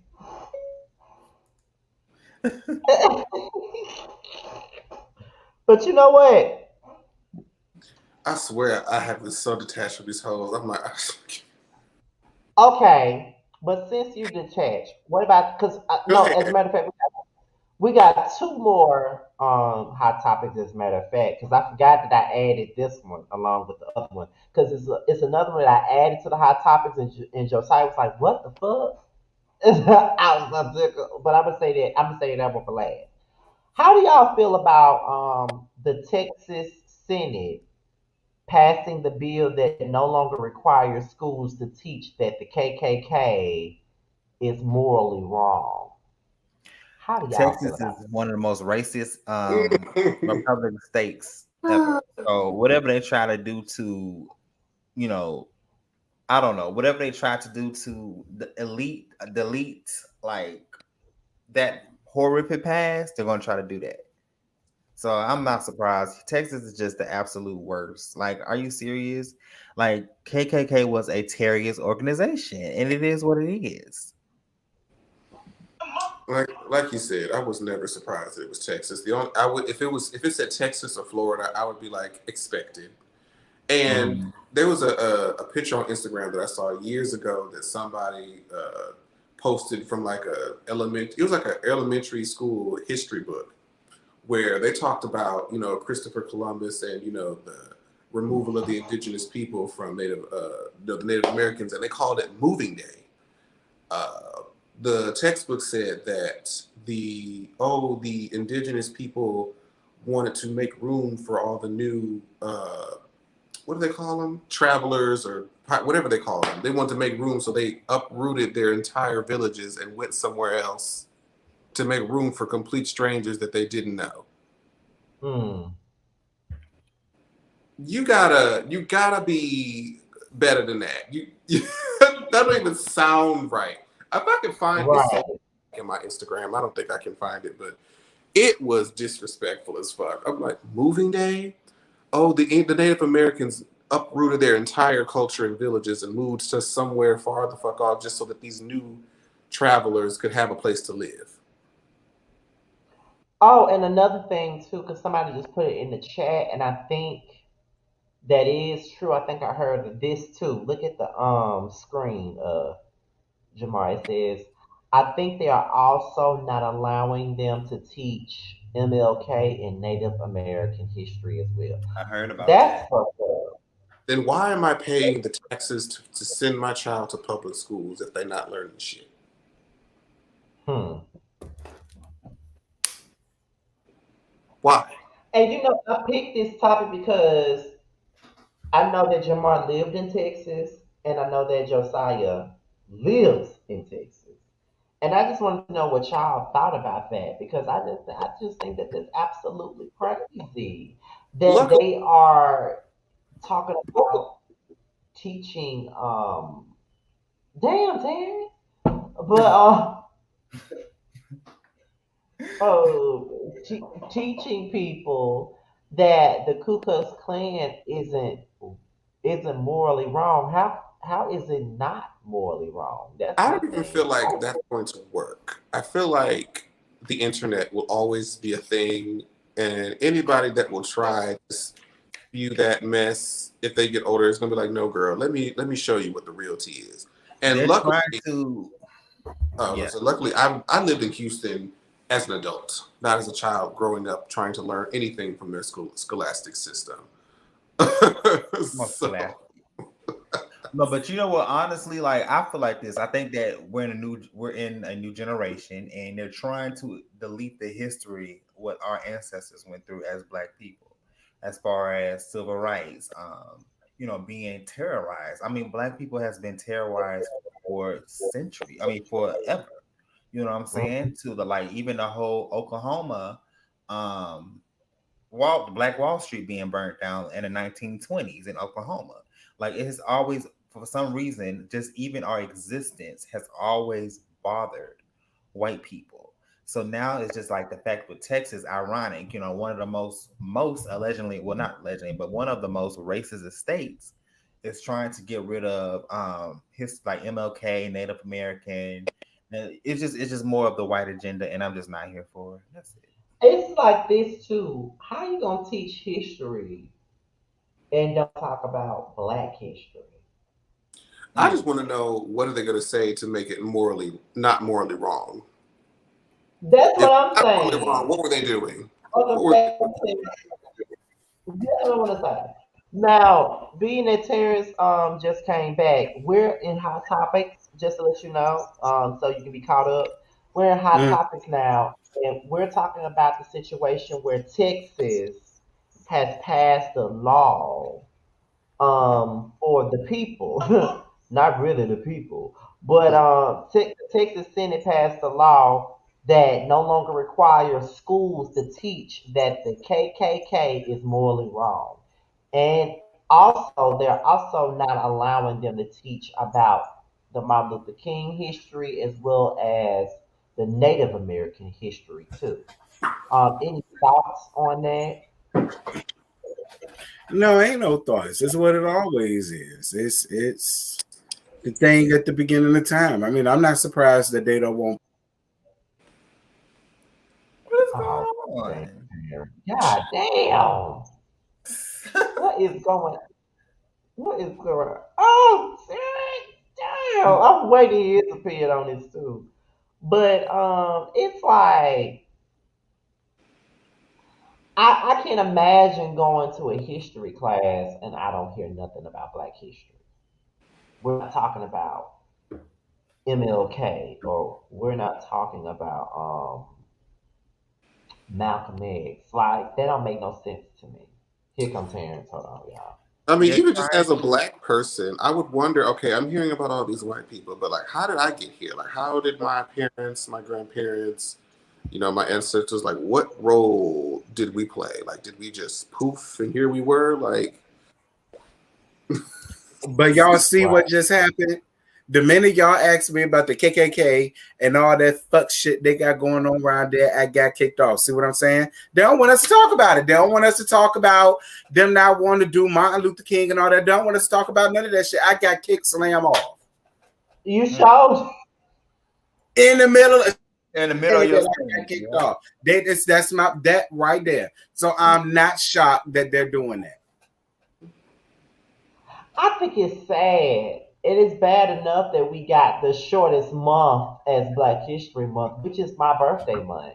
But it's just, child, they want to do whatever they can to wipe out Black history, and you can't. Absolutely. You can't wipe out Black history, child. We made this fucking country. Girl, didn't our ancestors make the goddamn White House and the Congress building and every damn thing else you bitches hold so dear? Didn't they make all that? I know they made all of that off of their goddamn backs.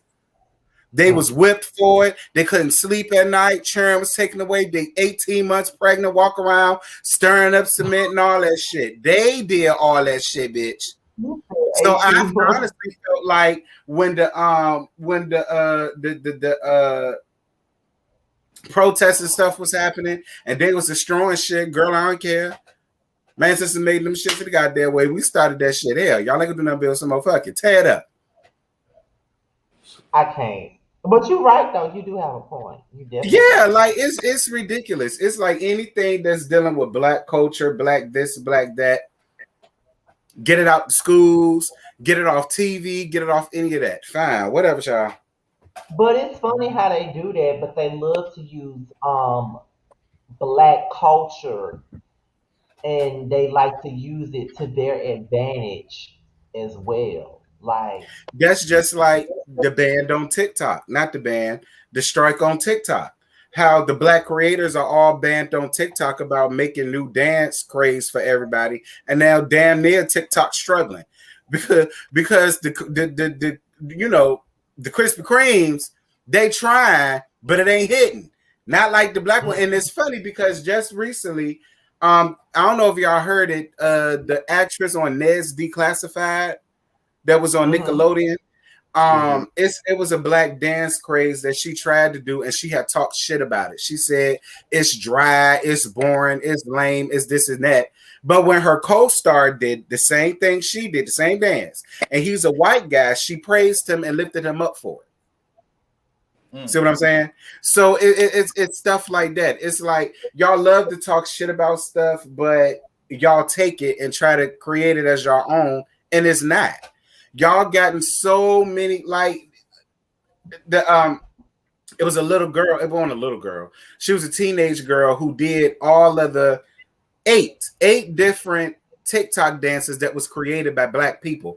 And she took that as if she was the one that made it. And went all on Jimmy Kimmel and went all on the girl performed for the NBA and did all the rest of this shit and did not give the person that really created it, which was a 15-year-old black girl, the damn credit. I remember that.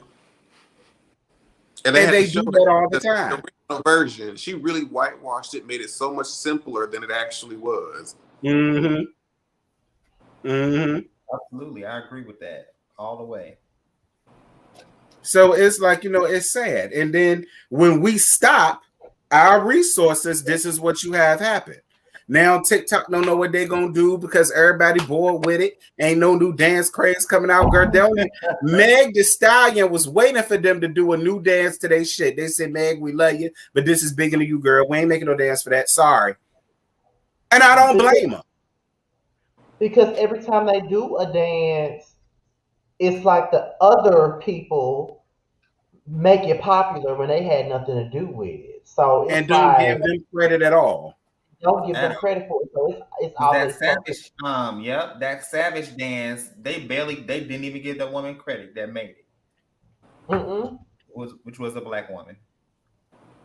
So I'm not surprised. It's never a surprise. And like it's to a point now they about to do a black TikTok. They said this version of TikTok is going to be ran by all African American people or whatever the case may be, and they're supposed to be doing the same for YouTube. It's going to be a YouTube Black soon, because I spoke on that on my channel about how it's easier for the other people who make their content. Their content gets out, is in the algorithm. People liking it, people reviewing it, people doing this, people doing that. But a lot of the black creators, they're struggling to make their views, their likes, their clicks. Their people ain't getting notifications sent out. Their people ain't getting this. Their people ain't getting that. But you look at other folk, and theirs is just fine. It's no issues. And I spoke about that on my channel. That's why I harp on people to like the videos, comment on the videos, get it in the algorithm, because girl, it's different now. I don't know why. I don't know who we pissed off, but it's different. Especially for smaller YouTubers like us. Like, we have to work extra hard to be in the algorithm. We have to do so much just to be seen. It's crazy to me because it's like people be saying shit like, you've been on for example, I remember when Ashley Miller shouted me out, and she was saying, and she's always said this, but she said, I feel like Scotty should be having way more subscribers than he has. She has always said that. And people be like, well, you've been on YouTube for over 10 years and you got 24K. I could give a number of reasons as to why I've been on here for 10 years and only got 24K. I did have a moment of inconsistency, but also it's like there could be a situation where my subscribers probably think I'm not even making videos anymore because they don't get damn notifications. Sometimes they don't get notifications. I can tell when they don't get them. I can tell the period when they don't get them. I'm not in the algorithm like I used to be. It's a things that go into it, and you have to. And I've even told Jamar this before. I'm like, sometimes you have to talk about something, and on a whim, you just might blow up off of that. Mhm. Like, and I've been on YouTube for fucking almost in October gonna make 11 years of me being on YouTube. And I would honestly say the time that my channel saw the most traction was during season 8 of Basketball Wives, and that's when I met Terrence. And Mhm. I ain't never seen my channel grow so fast within a week before a day of my life until that happened. Mhm. And then it slowed down after that. And then Mhm. you go through a period of slowing down for a second, then you may hop on something else that's really, really big, and you might get a whole bunch of subscribers off of that. And that's why I was saying when I did the video with Josiah the other day, I was like, please subscribe. And when you do subscribe, watch the videos too. Mhm. Because the subscriber count really don't matter. It's It like a don't. vanity. It really don't matter. It's really about the views. Even when Chocolate Beauty was on our panel the other night, and I said, please subscribe to her, but also watch her too. Because you can subscribe all day, but if you ain't watching their videos, it don't matter. Yeah. A lot of that got to do with that damn notification too. Because, and I use Bondi as a great example. I said before the Carper Act, which I think is bullshit, Right. happened, I said, you know, Bondi was getting 50, 60, 70,000 views. I said, and now after the Carper Act, I've noticed she's getting 10,000, 13,000, 14,000, And I know to some people that's still good. But when you're used, okay, to all of your videos hitting a certain number of quota and then something happens, everything changes. And now, you know, stuff is shorter. You don't know what's what with this, what's what with that. And you thinking it's everybody. And then when Mm-hmm. you see other YouTubers of other ethnicities not having the same problems, not going through the same issues, not having a problem with the notification bell, not having a problem with their videos reaching out. And so it makes you think like, well, why the hell y'all ain't got no issue, but damn it, I do. Cause I can tell when they not getting their notifications. I can tell when that shit starts. I can tell. And I'm I not can. trying to make it a black thing, a right thing, a racist thing. I'm not. But when it's in your face, what do you call a duck other than a damn duck? And it's a lot of people that's on YouTube that I feel like should have like way more subscribers than they do. Like I feel like because Bundy is so close to 100,000 K, I mean 100K, I feel like she should be there now. Like She it's was getting there before the Copper Act. before you copycat, you know. Mhm. I feel like we find ourselves with so many damn setbacks, and it can be very frustrating. But I just still try. I still, and Mhm. what's crazy is I've been doing this for so long, and my subscriber count is what it is. But yet I find myself getting all this praise from certain people. I be so surprised when people be coming to me saying, I love your videos. I've been watching your videos for years. You're the reason why I wanted to do a channel. I remember going to Tisa Tales channel, and I was watching her one of her videos about Portia and Simon, and I sent her a super chat, and I said, I just found your channel yesterday. I love what you've been doing so far. And this girl was so like happy that I was in her chat. And I was like, I'm not that important. I'm not Ashley. Well, I'm I not wish I Bunny. had that. I'm not Ashley. I'm not Buddy. I'm not Rocks. I'm not none of them. You know, but that made me feel good because it's like, even when I'm thinking no one's watching, somebody really is watching. Yeah. You know what? I So, can't say that because I totally feel you. I've been seeing a lot of my videos reaching places that I ain't think it was gonna reach. And the people I ain't think it was gonna reach too. So right. it is a humbling experience when you do see people from the reality shows that reach out to you like, you hilarious. You know what I'm saying? Even though, you know, you went in on me, you hilarious. I rock with it. That makes you feel good. It makes you feel like, okay, I may not be where I want to be, but obviously I'm doing what I'm supposed to because you get what I'm saying? You Uh, seeing the benefits of it. Now, this bitch. Next to me, I think he's gotten to the point to where he just don't give a damn. He's just gonna put out a video when he. Well, listen, he busy, child. He got to deal with them people down to the circle, child. He ain't get look. He too busy for us folk now. All Let me right, he ask. down with Oliver Twix, down at a Dr. Heavenly's store now, yeah. Like he ain't got time for us little folk no more. He on big Oh, girl. Oh, look, see, girl. he ain't got time for us, girl. He got big shit going on. That was the one thing. That was a one-time thing. And I felt like it was. I can't say it was wasted, but it was just like. I mean, I could give a fuck about the people that was in there, but I knew. I'm weak. Yeah, because you don't watch the show. I'm like, who is this person? I've heard that name. Hey, girl. Right. Okay, so let me ask you this, because I know we've talked about it before, but since we're talking about algorithms and stuff, are you pretty much done with trying to grow your channel, or you're too busy to grow it right now? Both. You done and busy. It's not that I'm done, but I just know that it's. I'm working against myself, trying to make it something that the algorithm's going to fight against me to do. So I'm like, you know what?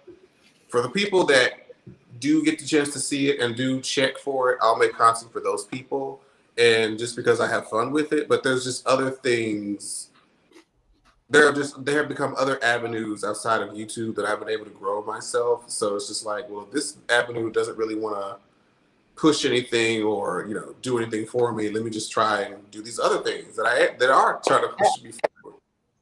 And let me tell y'all something. I was trying to come up with an idea because when we was doing Boys Night Out, I was like, okay, because before Maddie came, it was just us four that's up here, and I was like, when we do Boys Night Out, I came up with the idea, and I asked each person that's up here how they feel about it. Oh yeah, let's do it because I'm best friends with Jamar, best friends with Terrence, and pretty much best friends with Josiah at this point too. So it's kind of like we all have some type of camaraderie amongst each other. So it was like everybody agreed to doing it, and then we brought Maddie as a guest, and that he fit in with the rest of us, and then we started building a relationship with Maddie.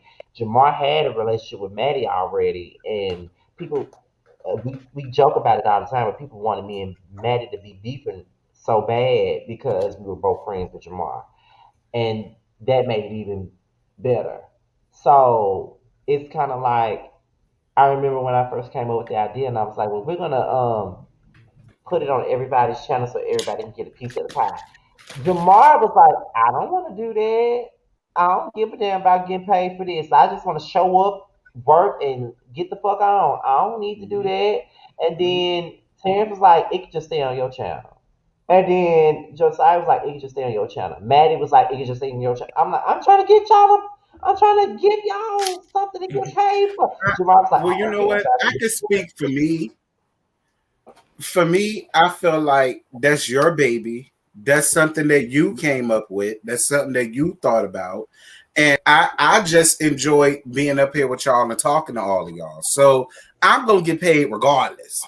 Like this one off you like this your shit, girl. I'm just here to support. I just want to talk my shit, laugh, lollygag, drink, and have a good time. That's all I'm interested in. Right. And plus, my channel's demonetized anyway. Child. They demonetize your channel? I really don't give Child. I don't even remember why. I don't That's know. crazy. Stupid. And I'm just like, girl. I Yeah,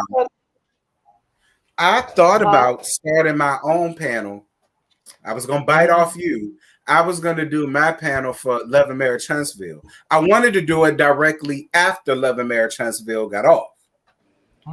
And I wanted to have like an hour panel just for a couple of the people that I rock with that I know watch the show to come up there and people can just get our honest reactions directly after the damn show. You know what I mean? And then we could do our review. Much like how I do a Let's Gag. Like I do a review, but on Let's Gag, I say what the hell I really want to say, how the hell I feel. Because I feel like when I'm pre-recording the video, I can't say as much as I can get away with on a live and still get paid for it. So I said, well, fuck it. I'll just do a live. And they'll let me get away with a little bit more fucks and dams and bitches than they will on a pre-recorded video. Right. So that's what I was thinking. But can me and Jamar also put something else out here? The podcast is still coming. They rushing y'all for the podcast. Give the people what they want, damn it. Give the people what they want. Honestly, because I mean, a lot of the roadblocks that I was having before was just like with stability, with like, you know, work and everything. But now that's not really an issue. But if we did the podcast, something else would have to go. I get it. I get it. Something has to give. I get it. I get it. We got too much shit.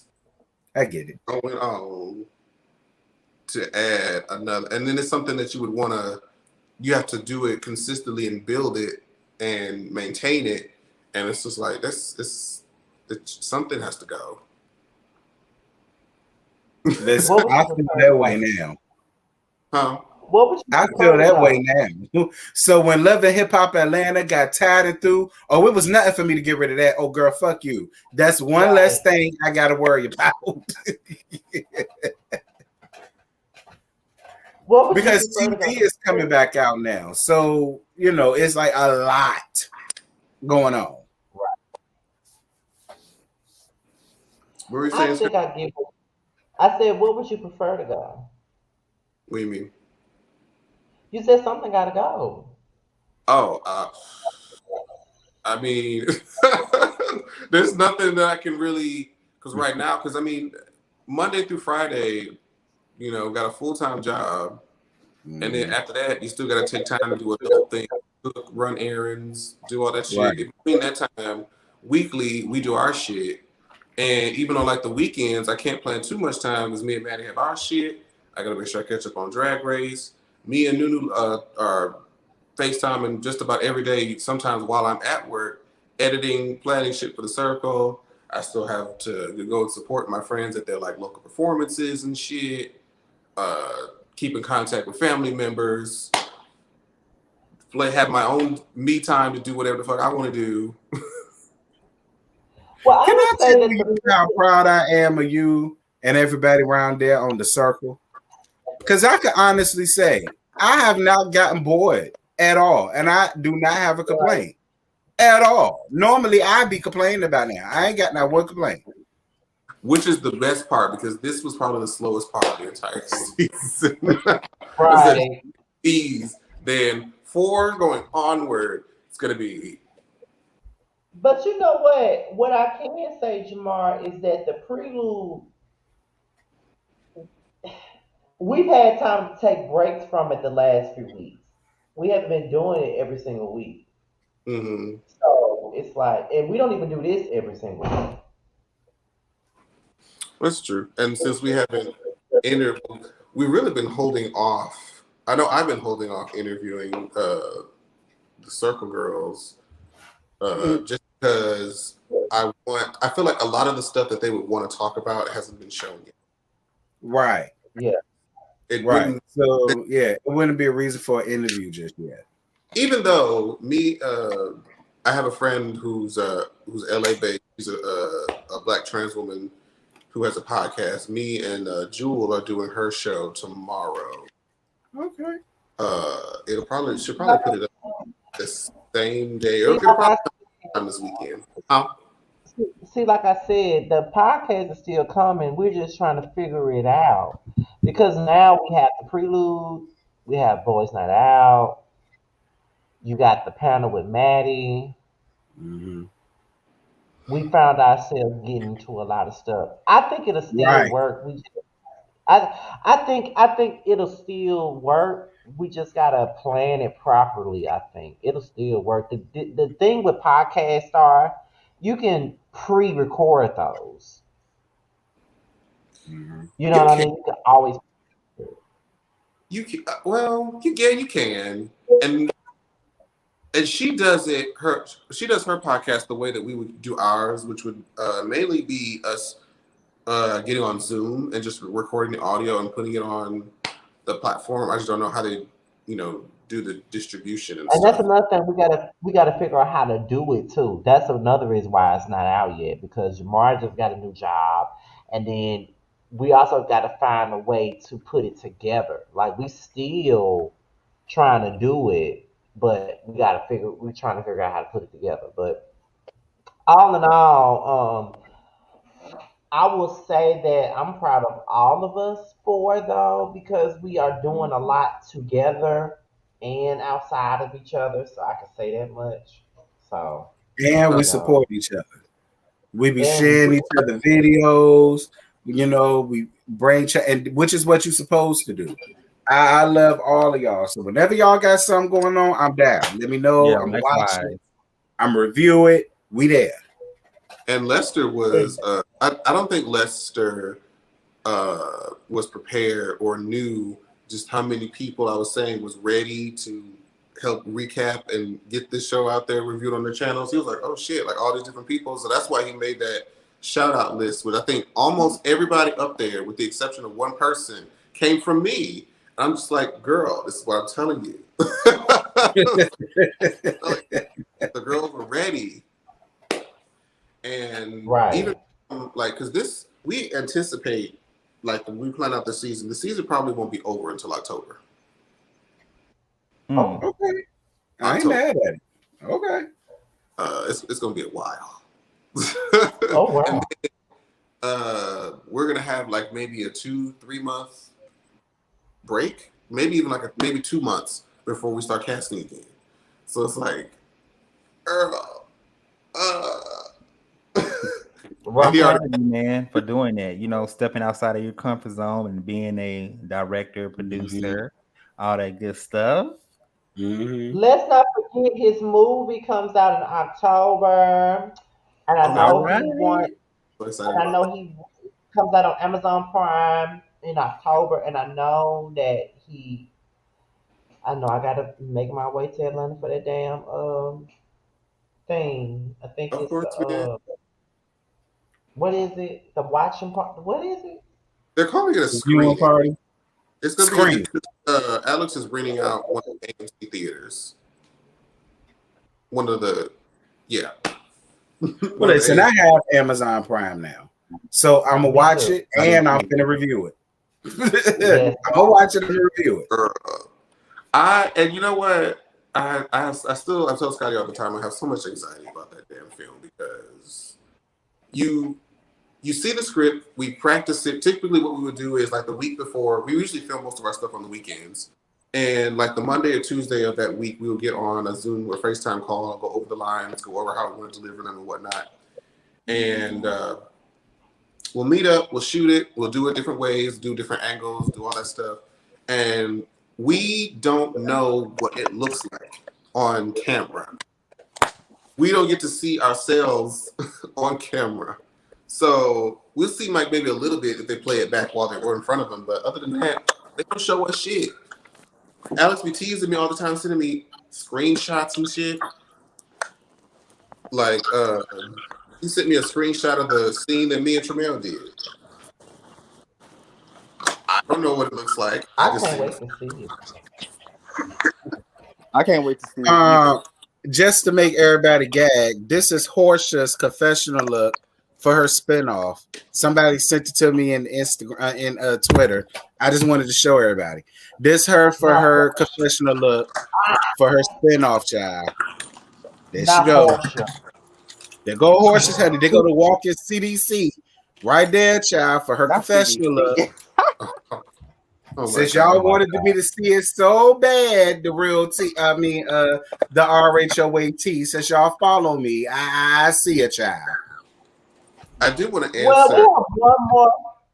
Huh? we have one more we have one more topic for hot topics, and then Look at Aaron talking about the queen. He up in here lurking. He ain't say shit. He said something You about her. couldn't wait for me to say something about that tight ass home wrecker with her tight ass My Little Pony ponytail. Child, please. That hair about as cadaverous as I don't know what. But before we get to that last one, somebody had asked a question earlier. I saw Soulful Dog had asked, "Has my view of Melly B changed since working with him?" Yes. I like Millie. Shady, but I love No, Millie. because I didn't like Melly initially from watching him on New York, and that's why when I knew he was going to be here and we were going to be working together, I was like, "Ooh, girl." Actually, now that I think about it, I'm pretty sure this is going to be in the episode. You guys will see me meet Melly for the first time in episode 4. oh wow. Oh wow! Okay, I can't wait to see. Oh, I'm a gag. What? It's very short, but because a lot of that stuff was taken out because it was like fourth wall breaking. But when the episode comes, we'll see. We'll talk about it. But yeah, it's now the stuff that starts seeing is going to be stuff when I first got here and was right there for So now we have stuff to talk. So I wanted to answer that question. So what's the last? Okay, so the last topic for hot topics before we get into queer connection, because we have a topic for queer connection, courtesy of Terrence, and then we're gonna close it out. But I sent this to Josiah earlier today, and it's not necessarily a hot topic, but it was on this Instagram blog called T News Blog. I'm pretty sure if you're LGBT, you probably heard of it by now. But apparently, it was like the story goes like this. Yesterday, the internet went batshit crazy after a video of a groom, yes, as in getting married groom, who was giving head allegedly on his wedding day, and it was not his wife. Speculations are going around that him and his wife deactivated their accounts on social media shortly after the video hit the internet. Woo, child, the You Texas said days are Tina? evil. So I mean, who was he getting hair from? Child, was it one of the girls? I believe that's what it was because he was getting married to his wife, and then one of the girls exposed him. That's always what it sounds like. If you're getting head from somebody that ain't your wife or your wedding day, I never assume it's a bitch. It was a beautiful wedding. They were dancing, having a good time. The perfect trap wedding. Oh my God. Their walk-up song was Dreams and Nightmares. We was lit. Oh my God. I was curious why everyone started leaving early. One of the wedding planners came to us, messy AF. It was like apparently a video going around us. A video going around us showing the groom's party sucking dick. You didn't even get it out. Wait a minute, I'm so weak. I'm done. Then it came out, and it was the groom. He was outside cussing and saying he wasn't sorry for what he did. Some chick shouted, "Ain't nothing wrong with sucking a little dick." This is some ghetto shit. His wife was trying to help load all the shit into the car, and at the end of the night, calm as hell as the whole family was talking shit to this man. We tried to stay a creep as long as possible, but it became obvious. Oh my God. That's some ghetto. Dreams and nightmares. Why dreams and nightmares, child? Yo, when he sent me that, I was like, "What the fuck is this?" Wait a minute, I'm so weak.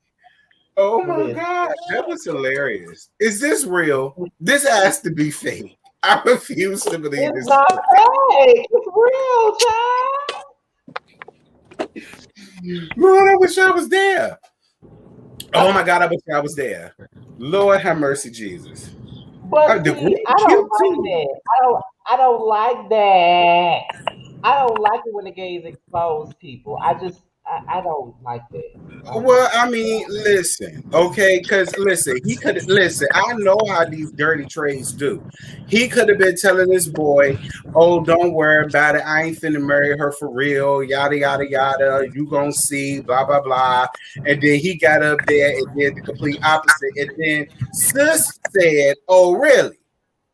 I bitch, we can play that game." And then that's when he went on ahead and exposed them because that's what the Sugarfoots do. I'm telling you, that's what happened. I mean, I get that part, but like, ugh, you should never believe trade anyway, True. Well, it was one especially of when these little young gay child. These newfangled millennials. See, I don't consider myself a millennial because I don't think like them. but you know they consider us millennials because I we don't know were why, because born I don't think like them, in bitch. I was born in '89. '88. I came up at the Exactly. same time y'all did. Listen, But we're not okay. Generation Z. I know that. Listen, it was the DM for Way me. I worse. hollered.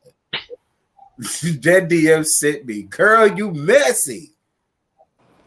Listen, So did she okay. marry the man or not? I don't know if she. I don't know. All I know is that when the video came out, they both deleted their social media. So I Girl, don't you know. deleting it don't change the fact that your man like fellatio from the girls. Deal with it, child. He been doing that. That ain't something that just happened. He been doing that. What else has he been doing to him? I'm sure it won't just head he got. Let's be You honest. know what? You Because a know lot of what? niggas I know, they just don't want head. They want the whole kid caboodle. I'm not dealing with you. I'm not dealing with you. Period. I'm not gonna do this. I'm Jamal not. know I ain't lying. Jamal one of them types. Oh, that's all you gonna do, nigga. I know you fucking lying. Lay on your stomach. Um, I am not involved. Do not drag me into your shenanery. Oh I, my god! I knew he was gonna say. I am saved and sanctified with the Lord. Shut up, You are Sky. not. I already Okay. bitch. I already Okay. bitch. Okay. I'm done. I ain't saying nothing. Okay. Let me tell you, I still haven't forgotten how this man just enjoyed every minute of that D Hawkins interview. I still haven't forgotten, bitch. Just First of wait, all, I wait. never forgot how you enjoyed that cute interview when you and Oliver put me on blast. Let's not forget That about was that. I had nothing to do with that. That was Oliver who did that. You Oliver were goes laughing and you thought it was fucking funny, and you were because it egging his ass. was. You were egging his ass on, bitch. I did So you not think add I'm it. gonna get you back? You know You think I'm Oliver gonna was get you back? that. You Oliver think I'm gonna get your back? Oliver was doing the puppeteer for that whole time. He was like, well, since he did it, You was right there with the bullshit. If you don't go somewhere and sit your ass down, you was with the bullshit too. Stop. You thought I wasn't gonna get you back.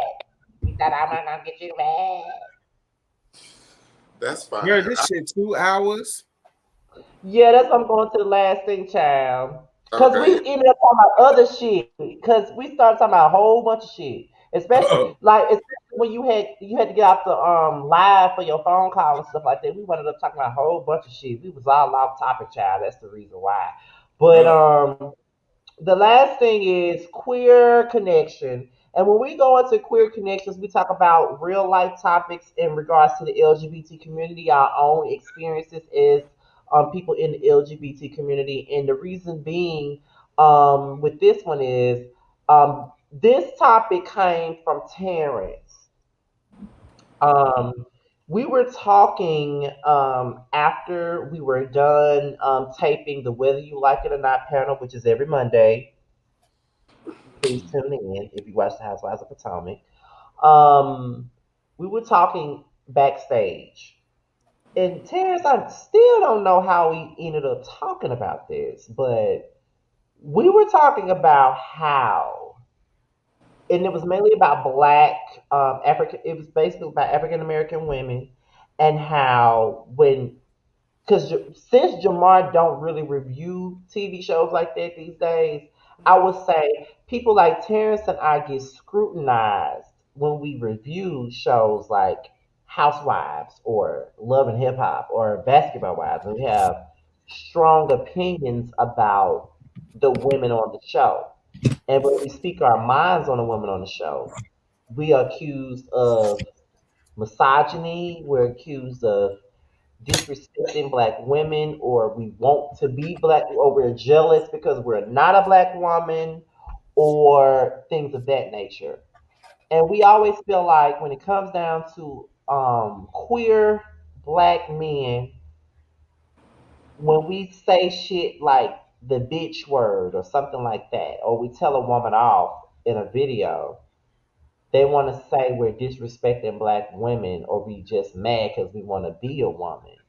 But yet they can sit there and listen to the baby and hear him call them bitches and hoes, and they can say the line to the song word for word of them of the baby or Lil Baby, whoever they like, degrading them like shit, worse than what the fuck we saying in the video, and they can accept that and recite the lines word for word. But as soon as we call a woman a bitch in a video, we're disrespecting a black woman.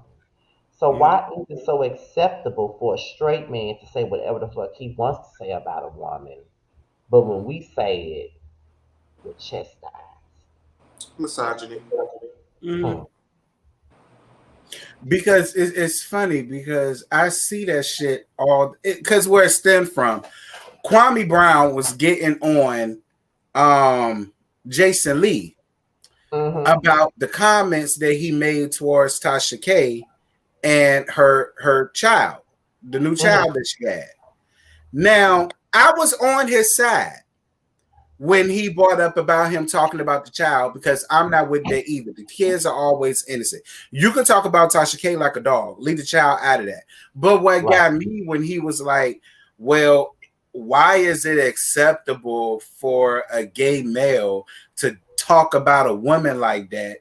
But if I was to talk about a woman like that, I would be shut down. So, what makes the narrative different from the gay guys versus the straight guys? And I said, huh?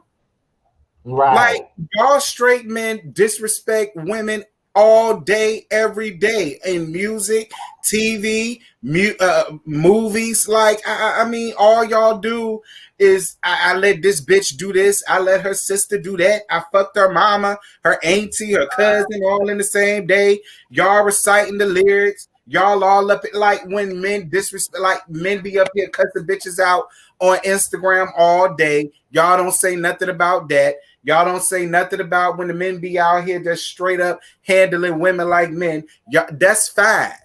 But the minute y'all see a gay person argue with a woman, then it becomes, why are you doing that? That's disrespectful. Why would you talk to them like that? Why is the narrative different for y'all? I'm like, what did you? And Us another thing that bothers me is when they say the gay agenda, whatever that means. Oh my I, God, I'm still OG. trying to figure out what that means. I mean, Yeah, we use bitch in the same context that women use bitch for each other. We're not usually saying it in a disrespectful term, when as they usually are. um, and that, like you said, the whole gay agenda. I'm just like, if there's a gay agenda, there's a straight agenda. So like, oh, they're putting all these men kissing men. I'm not showing it to my children, but you don't have any problem with them showing heteronormative activity because. or when Cardi B and Meg Thee Stallion kissed, y'all didn't give a damn. Y'all called y'all kids up in there to look at it. But then the minute when Lil Nas X kissed that boy on stage, then it became a big uproar. Then it became too much. My child was watching. Was you bitches saying that when Meg Thee Stallion and Cardi B was humping on the goddamn stage? And they Damn near shouldn't be fucking each other watching. and kissing each other in my hell no. They shouldn't be watching any damn way. Let's make that clear Right. Yeah, too. they love to The talk about videos double standards, so let's talk about are for adults. Why do you have your child in the room where Megan Thee Stallion is throwing ass and Lil Nas X that they're making? Like, that is not a place for a child if that's what you're so worried about. right. And then it's like they talking about like here's my thing. Gay shit is not taboo anymore, and I It's not. wish it will understand that it's not the 90s, it's not the 2000s. We are here, we exist. And it's like it's about the moment we get some representation of who we are on TV, it's an issue. But we've Mhm. had to sit here and look at straight people on TV for many, many years and not relate. But the Mhm. moment we get one person, it's just like even on Empire. I remember when Justice Smollett was playing Jamal on Empire, and the first thing people say, "Why they got this gay shit on here? Why they got one gay character?" And There you got to are issue such with it. things as gay people. Right. Okay.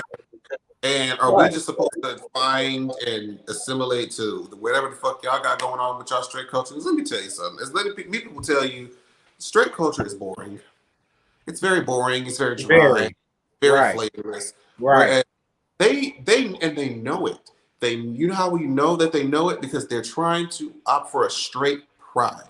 How dumb does that That sound? sound. Do you know pride means that we're creating a space to where you can, probably be whatever it is that you want to be. You can be you anywhere in the world. Mhm. Exactly. We Anywhere. got this 1 week, and A y'all weekend. can't handle it. A It's weekend. a Not big, a big deal. weekend. Like y'all can't take. It's a huge problem. Y'all can't handle 1 week, but we lived our lives being pushed in the back, being set aside, being looked over, simply because we like dick in our ass and in our mouth from time to time. Never mind our talent. Never mind the fact we could sing. Never mind the fact that we could rap. Never mind the fact that we were better than any other people that y'all had in the casting call. Simply because you could tell I have a little bit of sugar in my tank. No, hell no. Fuck that. Nope, we're not doing that. Next. Exactly. Exactly. And I think that that's crazy because it's even with like me and Terrence get this shit often. Being that we review a lot of shows that features women in it. And they be saying shit to us like, we don't never see you read men like that. And I'm like, girl, have you really been watching my damn shit? Because I'm Have you, child? like, I call everybody a bitch. Like, I call women bitches. I call men bitches. Ain't nobody exempt from being called a bitch. So what you saying? Like, I don't get it, you know? And it's crazy to me. And it's like I said, y'all can sit here and listen to the baby call y'all bitches and hoes on every damn verse he make, and y'all recite this shit word for fucking word. But as soon as we say, "Oh, I don't fuck with that bitch. I don't like that bitch crazy," why they gotta be bitches? Why you gotta disrespect them? The same way the baby disrespect y'all every time he call He y'all sure bitches and do. hoes. I'm just thinking about that. I said, what's that song? Cry Baby. He was like, you know why these bitches love me? Why? Because baby don't give a fuck. Mm-hmm. And but see, you want to know what I do respect about Kwame Brown? I subscribe to him. I respect him a lot. He's not like everybody. He did touch on that, but one thing I like about him that I hate about everybody else, he doesn't fully hold the downfall of the black community on gay people, which is what most people do. Most people feel like the biggest downfall to the black community is gay people. Whereas with him, he like, bitch, talk about the goddamn the black boy out here having 5 or 6 baby mamas and ain't taking care of nail one of them. That's the downfall of the black community. Talk about, these gatekeeping people that be in these positions of power, oppressing the black folk to usher in, the white folk and do what the white folk said to do, and this is and this. Like, that's what I love about him. He doesn't put the downfall of the black community on gay people, which is what most folk do. It's always gay folk. It's the gay agenda that's bringing down the black community. I hear that all the time. I'm like, really?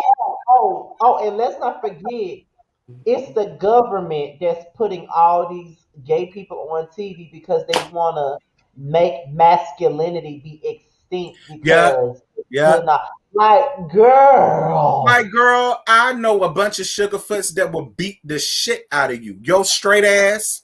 I know a couple of sugarfoots that will rock your snot box off. and don't give a fuck. I know a whole drag queen whose hands are registered. She'll beat your goddamn ass. So I don't know where y'all got that from. And it's just like getting rid of masculinity as if there's not masculine gays getting bit wide open. Right. Like, what the hell are you talking about? 9 times out of 10, you sitting beside a masculine gay man, nigga. 9 times out of 10, like, let's be real. You sitting right beside one that's already on Jack the Tender right now. You better hope your bell don't ring because you're sitting right next beside a motherfucker. That's how a lot of them are. See, you be making me mad. Because the same ones that speak up against that, those are the same ones that you see meeting up on Jack the Tender. Where you at? Well, you can't come right now because my wife's still up, but tap on the window twice. I know it's you, and we'll find some place to go. Like, stop doing that. Stop doing that. It's always the gays' fault. It's always the ones who have the main problem are the ones that get down. Like Lil Boosie. Like, let me tell. Oh, let's not even talk about it. I remember one time I had a debate with a guy on Facebook because he made a status saying, I think that the Boy Scouts have lost their mind because my son want to be a Boy Scout, but I don't feel comfortable with him being a part of this Boy Scout team because the captain is gay, and I don't want my son to be involved in that. And I saw that shit. I said, what the fuck does the dude's sexuality have to do with your son being a Boy Scout? That ain't got nothing to do with it. Mm-hmm. I don't want my son to be preyed upon. Oh, so because this man likes gay men, you think that he gonna want to try to get at your son? Oh, okay. So all gay men. And that's another shit I hate too. So I tell people all the time, I have never been touched in my life. And you can't say that music or TV influenced me because, bitch, I was born in 88. I came up in a time where I ain't never really seen no gay shit on TV. And if I did, it was only in the movie. And if it was in the movie, it was only for a couple seconds. Exactly. So you can't push that shit off on me either, motherfucker. So what else do you got to give me? Because it's like I tell everybody, I knew ever since I was 6 years old that I like dick and I like dudes and I enjoy the company of a damn dude. I was 6, bitch. Women, girls ain't do a goddamn thing for me. I ain't want them. They was only good for friendship. We could talk, we could kiki, we could lollygag. Other than that, girl, I don't want you. And I've never been touched. I ain't had no gay folk around me. So when people say shit like that, oh, music is doing it. Oh, the TV is doing it. Oh, this is doing it. That girl, bye. That argument has no base in it because it said, oh, this made you gay, or that this such and such, this song, or this was looking at this made you gay. Okay, so I'm like, all right, let's prove it. I want you to sit here and watch this entire gay program, and after you watch it, I want you to go suck a dick. Mm-hmm. See. Go suck a dick right after that and see if that makes you gay. Mm-hmm. But you know what else kills me is that people that seems to think that men that came from a single parent home who didn't grow up with their fathers are automatically gay. What? Like all of the niggas that I was with came from a mom and dad. Okay, and half the time the niggas that I dealt with thug niggas, they daddy with thugs, they indoctrinated them into being thugs. So what the hell is y'all talking about? They was busting the hell wide open, so you can't use that excuse either. They're the main ones. People find out that my mama was a single mother. Oh, that's why you gay, because you had a single mother. Girl, if you don't get the bitch, my daddy was in the Marines, and I still came up gay. What the hell is you talking about? Exactly. They don't know what the fuck they talking about. I'm like, so what do you say about the people that are gay that had full present both parents and siblings came up in a real to-do household, friends, they and they still came out what they wanted to be? What's the big damn deal? Bitch, unless I make you feel uncomfortable, you shouldn't give a fuck about what the hell I'm doing with any of my body. I don't know why it's anybody's business anyway. It ain't like you got to be in the bedroom with me while I'm fucking. Right. How do you care? But see, you know what I realized? I realized most of the homophobic guys, they're the DL ones. And that's why Oh, they they upset. are. Yeah, They that's are. why they upset. They can't be free because they're scared of what other people gonna say. Like Lil Boosie, I keep saying it. Don't nobody know Dick like he know Dick. Okay. I keep calling them Lil Boosie backdoor booty buster badass. I don't call him that for no reason. And your Listen. son fine Boosie, send him my way. Woo! Let me turn him into a natural man because he is fine, honey. I saw that boy. I said that came from Boosie. I got to see the mama. He got to be the mama because Oh that God. thing fine. I said, oh my God. Oh my God. You know what? Hey, Boosie, son. You know I'm more what? than sure one of his kids gonna be gay the way he always constantly in gay people business. I know one of them kids gonna Always, come out gay. And I hope it's always, that one. Because he always, fine. always in some gay folks' business. Always. It's just sad. But you know what? With that being said, we gonna close out boys' night out with that, Yeah, okay? because I gotta So watch the ring on it. yeah, Mhm. so we'll be back in 2 weeks. Next time I cannot, like I said already, Jamar and Terrence will be choosing the fuck Mary kill options. I can't wait to see what the fuck they choose. And like I said, when y'all do choose them, y'all gotta send them straight to Josiah, not me, not nobody else in the group, just Josiah, because he the one who got to make the graphics. So y'all gotta send it to Josiah. And I can't wait to see what the fuck they come up with. This shit I gonna be can't wait to see so what I'm gonna come up with either. Ooh, this is gonna be a good one. Ooh, child. funny as hell. I'm like 500K from 25K, and I'm currently working on a video for my 25K. I gotta send Terrence his stuff for the video so he can know what to do with it. I gotta send it to him because I was sick and shit. That's why I hadn't sent it to him yet. But now that I'm better, I can send it to him. So I gotta send it to him now because I'm 500 away, which Mhm. is crazy because that happened because I did that video about Mama D calling out Yandy and Love and Hip Hop producers. I don't know why the hell that video became so popular, but whatever. Me either, but I'm Yeah, glad it right. did. Before we go, Jamar and Terrence, let the people know what you got going on. Everything. Jamar, starting with you. Everything. So, all right. So this weekend, episode 4 of Chasing Atlanta will be coming out. Very, very Okay. Chase excited. Atlanta. Oops. The Circle Atlanta. Oh, I was about to say. Okay. The Circle Atlanta girl. I said, wait, what did I say? The Circle Atlanta is coming out. Episode 4. Uh, we just filmed our reunion the past couple of weeks. It's gonna be some good shit. Make sure you guys go check out the link in my bio for my partnership with Exquisite.com. Get my lash kit. Go ahead and support the girls.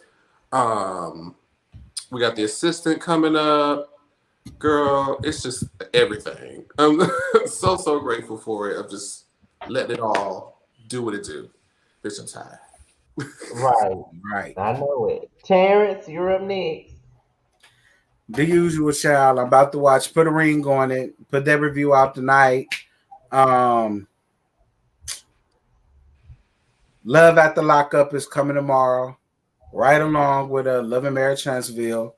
Sunday is gonna be Family or Fiance, and also Real Housewives of Potomac. So y'all just look out for those. And as for me, I'm reviewing The Circle Atlanta, of course. I'm reviewing The Housewives of Potomac, Growing Up Hip Hop. I'm no longer reviewing Love and Hip Hop Atlanta. I'm Mm-mm, not reviewing it anymore. mm-mm, mm-mm, I'm gonna be doing it. mm-mm, I Um, mm-mm. a girl. I don't know I, why. Good. I also be reviewing Love and Marriage Huntsville. I'll be reviewing that too. But Love and Hip Hop Atlanta, no. Mm-mm. Also, with that being said, other things I have going on, of course, there's Yes for the Message, Durag Diaries, and I have the Prelude with Jamar. We're kind of on hiatus because we don't have any interviews to do right now, so we're kind of on hiatus. I think the next crop of interviews we have will probably be from the circle. More than likely. Yeah, the next crop Because probably. there's no shows that are about to air. There are shows that Right. are start filming. Because they're actually restarting G Status, y'all. They are about to come with season. For what? Child, I ain't watching that bullshit.